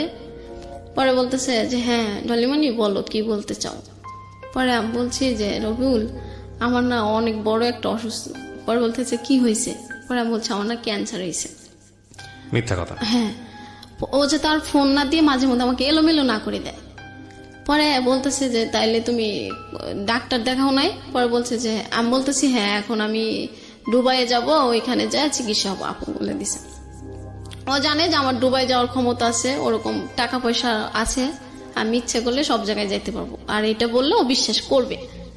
পরে বলতেছে তাহলে দুবাই যায় ডাক্তার দেখায় সুস্থ হও, আর এটা বেশি সমস্যা নাই, আমাদের এলাকার একটা এরকম হয়েছিল ক্যান্সার, উনি এখনো বেঁচে আছে। বোকা মেয়ে তুমি কান্না করো কেন? আমি তো কান্না করতেছি ওর সাথে আমার শেষ কথা, কিন্তু ও তো বুঝতে পারতেছে না। পরে বলতেছি যে না আমার কেন যেন কান্না আসতেছে, যদি দুবাই যাওয়ার পরে আর আসতে না পারি এই জন্য। পরে বলতেছে আর না কিছু হবে না, তাইলে তুমি যাও। পরে ও বলতেছে যে আমারও একটা শেষ কথা আছে বলবো। পরে আমি বলছি হ্যাঁ তুমি বলতে পারো তোমার শেষ কথা। পরে বলতেছে যে কি তুমি আমাকে আজকের পর থেকে আর কখনো ফোন দিবা না, ও আমাকে বলতেছে। পরে আমি বলছি ঠিক আছে। আর পরে বলতেছে আমি তোকে এতটাই ঘৃণা করি যে একটা পতিতালার বেশ্যাকে আমি যে সম্মান দিই আমি তোকে সেই সম্মানটা দিই না। পরে আমার এটা বলার পরে আমি তো অনেক কান্না করি যে আমি তো তোমার সাথেই শুধু খারাপ কাজ করছি, তাইলে আমি যদি খারাপ হই তাইলে তো আমার সাথে তুমিও খারাপ, তাইলে তুমি একটা বেশ্যাকে বিশ্বাস করো আমাকে বিশ্বাস করো না কেন? পরে বলতেছে যে তুমি শুধু নাটক করো, এটা বলতেছে। পরে আমি বলছি রবিউল বিশ্বাস করো আমাকে নাটক করে এটা বলে কেন? আমি ওই যে বাসাটায় কাজ করতে গেছিলাম ওইটা ওর বিশ্বাস হয় নাই, যে মেয়ে করবে কাজ অন্যর বাসায়। আর নাটক হচ্ছে যে আমি বলছিলাম যে বাড়ি থেকে আমাকে কেউ মেনে নেবে না, বাড়িতে উঠাবে না, এটাকে নাটক বলে। আর ওই যে ওকে যে বলছিলাম যে ঠিক আছে তুমি যখন আমাকে মেনে নিচ্ছ না তাইলে ঠিক আছে তুমি তোমার মতো থাকো, আমার জীবনের ডিসিশন আমি নিজেই নিব। ও এই 3টা জিনিস বিশ্বাস করতে পারে না, এই জন্য আমাকে এখনো বলে আমি ওর সাথে নাটক করি। পরে এটা বলার পরে ও যখন এটা বলতেছে, পরে আমি বলছি যে আর কিছু বলবা? পরে বলতেছে হ্যাঁ তুমি আর কখনো আমার নাম। তারপরে কি হলো? ও তারপরে এসব ফোনটা কেটে দিলেন, রেখে দিলেন? না ফোন রাখে নাই। পরে আমি বলতেছি যে রবিউল আমি যতদিন বেঁচে থাকবো ততদিন তোমাকে ভালোবেসেই থাকবো, আর তুমি আমাকে যতই ঘৃণা করো আমি তোমার অপেক্ষায় থাকবো। তুমি এসে আমার সাথে যোগাযোগ করো আর না করো সেটা ব্যক্তিগত তোমার ব্যাপার, কিন্তু সৃষ্টিকর্তা জানবে আমি তোমার জন্যই আছি। আর তুমি এই যুগে আমার না হলে আমি পরকালে যেন তোমাকে পাই, তুমি আমার ওই কালে হয়েও, আমার শুধু তোমার কাছে এতটুকুই অনুরোধ। পরেও বলতেছে হায় রে পাগল আমি এই কালেই তোমার হইলাম না, ওই কালে হই কিভাবে? পরে আমি বলতেছি এই কালে তো তুমি আমার হইলে না, আমি ওই কালে সৃষ্টিকর্তার কাছে চেয়ে নেব, তুমি যখন তো আমার হয়ে থাকো। পরে বলতেছে তুই আমাকে এত ভালোবাসোস যে আমার তোকে লাগবই। পরে আমি বলছি হ্যাঁ আমার তোমাকে দরকার। পরে বলতেছে ঠিক আছে সেটা তোমার ব্যাপার, তুমি কিভাবে তোমাকে নিজেকে গুছিয়ে নেবে সেটা তোমার ব্যাপার। পরে বলে কথা বলা বন্ধ করে দেয়। পরে আমি ওকে ব্লক করে দিই। ব্লক করে দেওয়ার কত মাস আগের ঘটনা এটা? এই ঘটনা হচ্ছে 2 মাস আগে। 2 মাস আগে। এরপরে আপনাদের সঙ্গে কথাবার্তা হয়েছে? আবার হয়েছে, আমি জানি হবে। লাস্ট আপডেট কি আমাকে একটু বলেন তো। লাস্ট কথা আমি ওর মানে আমার ওই দিনকে খুব খারাপ লাগে। লাস্ট কবে কথা হয়েছে আপনার সঙ্গে? লাস্ট কথা হয়েছে 3 দিন আগে। 3 দিন আগে। ওই সময় লাস্ট কথাটা কি ছিল? এই ধরনের কথাবার্তাই তো হচ্ছে, আপনি ওকে ভালোবাসেন, সে আপনাকে পাত্তা দেয় না। আচ্ছা হ্যাঁ। পরে লাস্ট কথা হচ্ছিল আমি লাস্ট কথা হয়েছিল যে আমি এখানে আসব, আমি এখানে ফোন করছি। এবং আপনি গল্পটা শোনাতে চান, সে গল্পটা শুনতে চাবে না, বা আপনি বলছেন নাটক করেছেন। আমি আপনাকে কয়টা কোশ্চেন করি, আপনি কোশ্চেনগুলো খুব ঠান্ডা মাথায় উত্তর দেন। নাম্বার 1, আপনি এখানে কেন আসছেন এই গল্পটা বলার জন্য? প্রথম একদম ভিতর থেকে যেটা আসবে সেটাই, অনেস্ট অপিনিয়ন বলেন। কেন গল্পটা বলতে আসছেন? ওকে শোনানোর জন্য?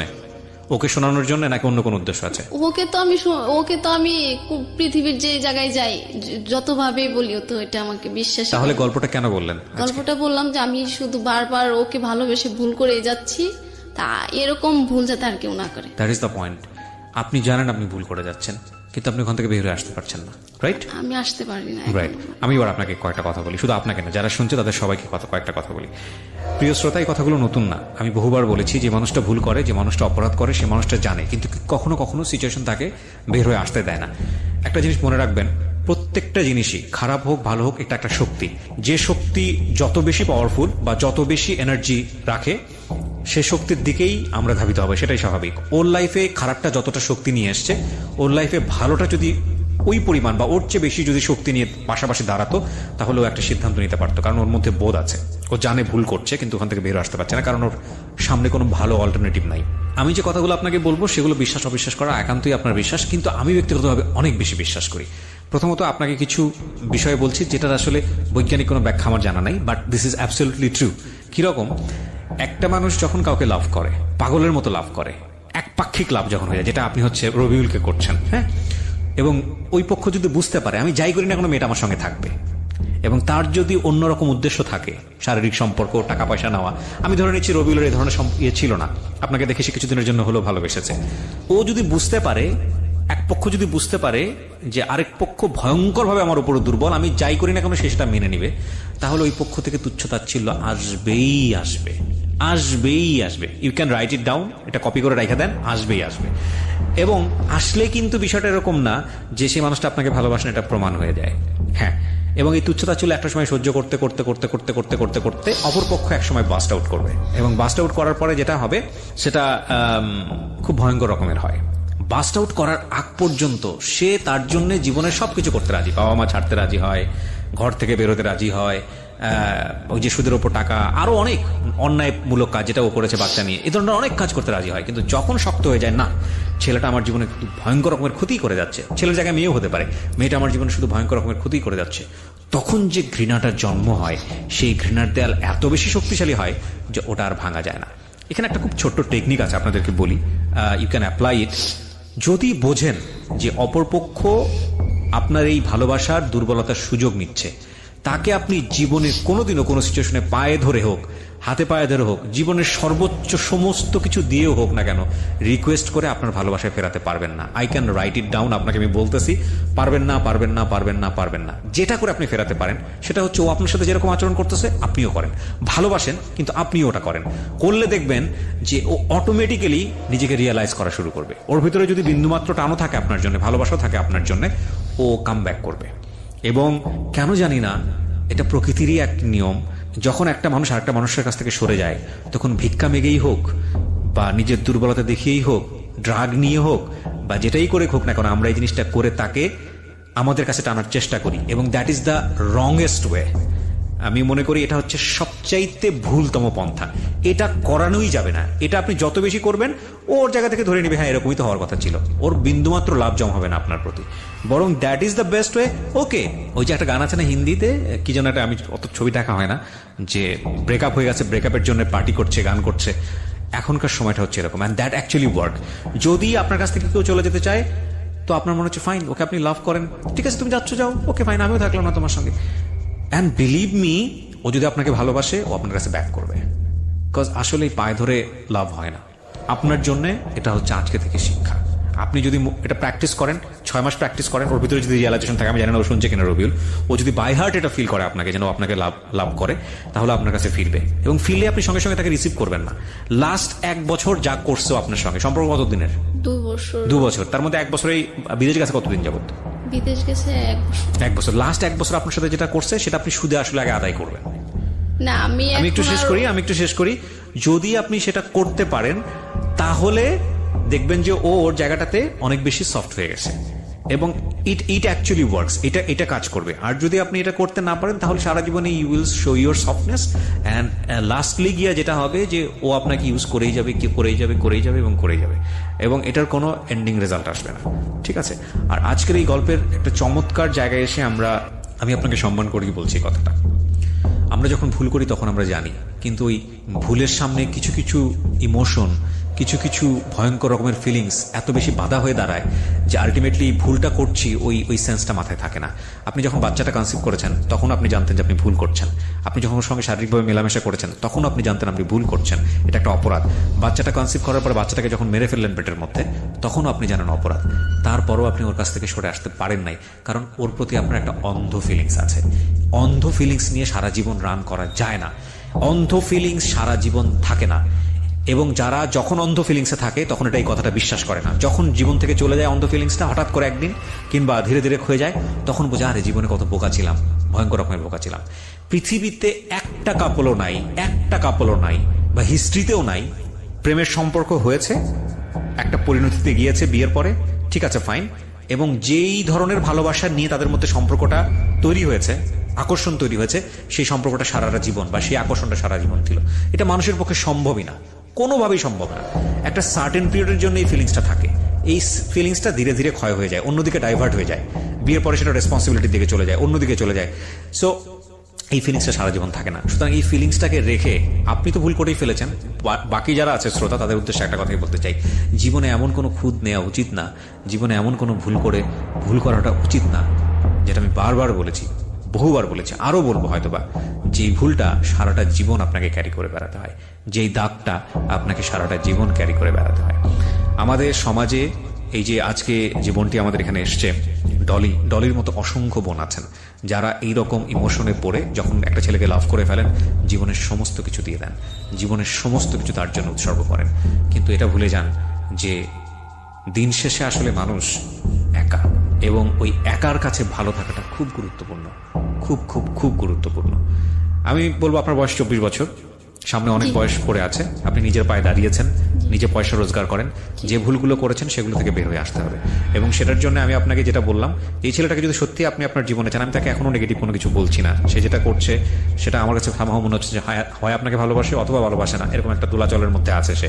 তবে আমি আপনাকে বললাম, যদি সত্যি আপনাকে ফিরে পেতে চান তাহলে that is the ultimate chemotherapy, এটার পর আর কোনো থেরাপি নাই। ও আপনার সাথে যা করছে আপনি সেটা মেনে নেন, মেনে নিয়ে ওকে আর পাত্তা দেন না। ও আপনাকে ফোন করুক, আপনি ফোন রিসিভ করেন না, ওকে আপনি রিল্যাক্স থাকতে দেন, আপনি বারবার ওর দিকে হাত বাড়ায়েন না, ওকে আপনি স্পেস দেন। 2-4-6 মাস আপনি যোগাযোগ করেন না, 2-4-6 মাস আপনি ফোন রিসিভ করেন না। ওর রিয়েলাইজেশন হোক যে ও আসলে আপনাকে ভালোবাসে কিনা, পাগলের মতো আপনাকে টেক্সট পাঠানো শুরু করবে, ও আপনার কাছে ফেরার জন্য উন্মাদ হয়ে যাবে একটা সময়। যদি এরকম ক্রেজি হয় দেশেও ফিরে আসতে পারে, যদি আপনাকে সত্যি সত্যি ও লাভ করে। আপনি সে পর্যন্ত ধৈর্য ধরে শক্ত করে অপেক্ষা করেন। 6 মাস পরে, 3 মাস পরে একবার ফোন দিয়েছে, পাগল হয়ে তার সাথে কথাবার্তা বলে সবকিছু উল্টপাল্ট হয়ে গেল। এই উইকনেস যতদিন থাকবে ততদিন এই ছেলে আপনার সঙ্গে এরকমই করবে। সো আপনি নিজের জায়গায় হার্ড হন, আর এই ছেলে যদি ফিরে আসে তাহলে 1 বছর যে কাজটা আপনার সঙ্গেও করেছে সে কাজটা আপনিও সঙ্গে করবেন।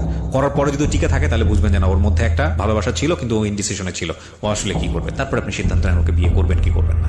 তার আগ পর্যন্ত একে চান্স দেওয়ার কোনো সুযোগই নাই, কারণ ও দোলাচলের মধ্যে আছে। ও হচ্ছে হলো যে উপরেরটাও খাবে, একটা গাছেরটাও খাবে, তলারটাও ঘুরাবে, এই টাইপের রিলেশনশিপে যাচ্ছে ও আর কি। বাবা তুই পছন্দ করিস না, রবিউলকে বলছি, তুমি পছন্দ করো না ভাই, তারপরে ওর ফ্রেন্ডশিপের দরকারটা কি? যাই হোক, তো ভালো থাকেন, এটাই হচ্ছে শেষ বলাটা। আর আমি আমার জায়গা থেকে শুধু একটা কথাই বলতে চাই, সেটা হলো যে কোনো ভুলের জন্যই আমরা যেন এমন ভুল করে না বসি যে ভুলটা সারাটা জীবন ধরেই আমাদের দাগ কেটে যায়। আজকে যে সাহসটা উনি দেখালেন আমাদের এই বোনটি ডলি, তার দিকে আঙ্গুল তোলা আমাদের উদ্দেশ্য নয়, কিন্তু আমরা আমাদের জায়গাটা থেকে যাতে করে ডলির মতো ভুল না করি সেজন্য আজকের এই গল্পটা আমাদের পাথেয় হোক। অনেক ধন্যবাদ। সিক্রেটস আজকে এখানেই শেষ করছি।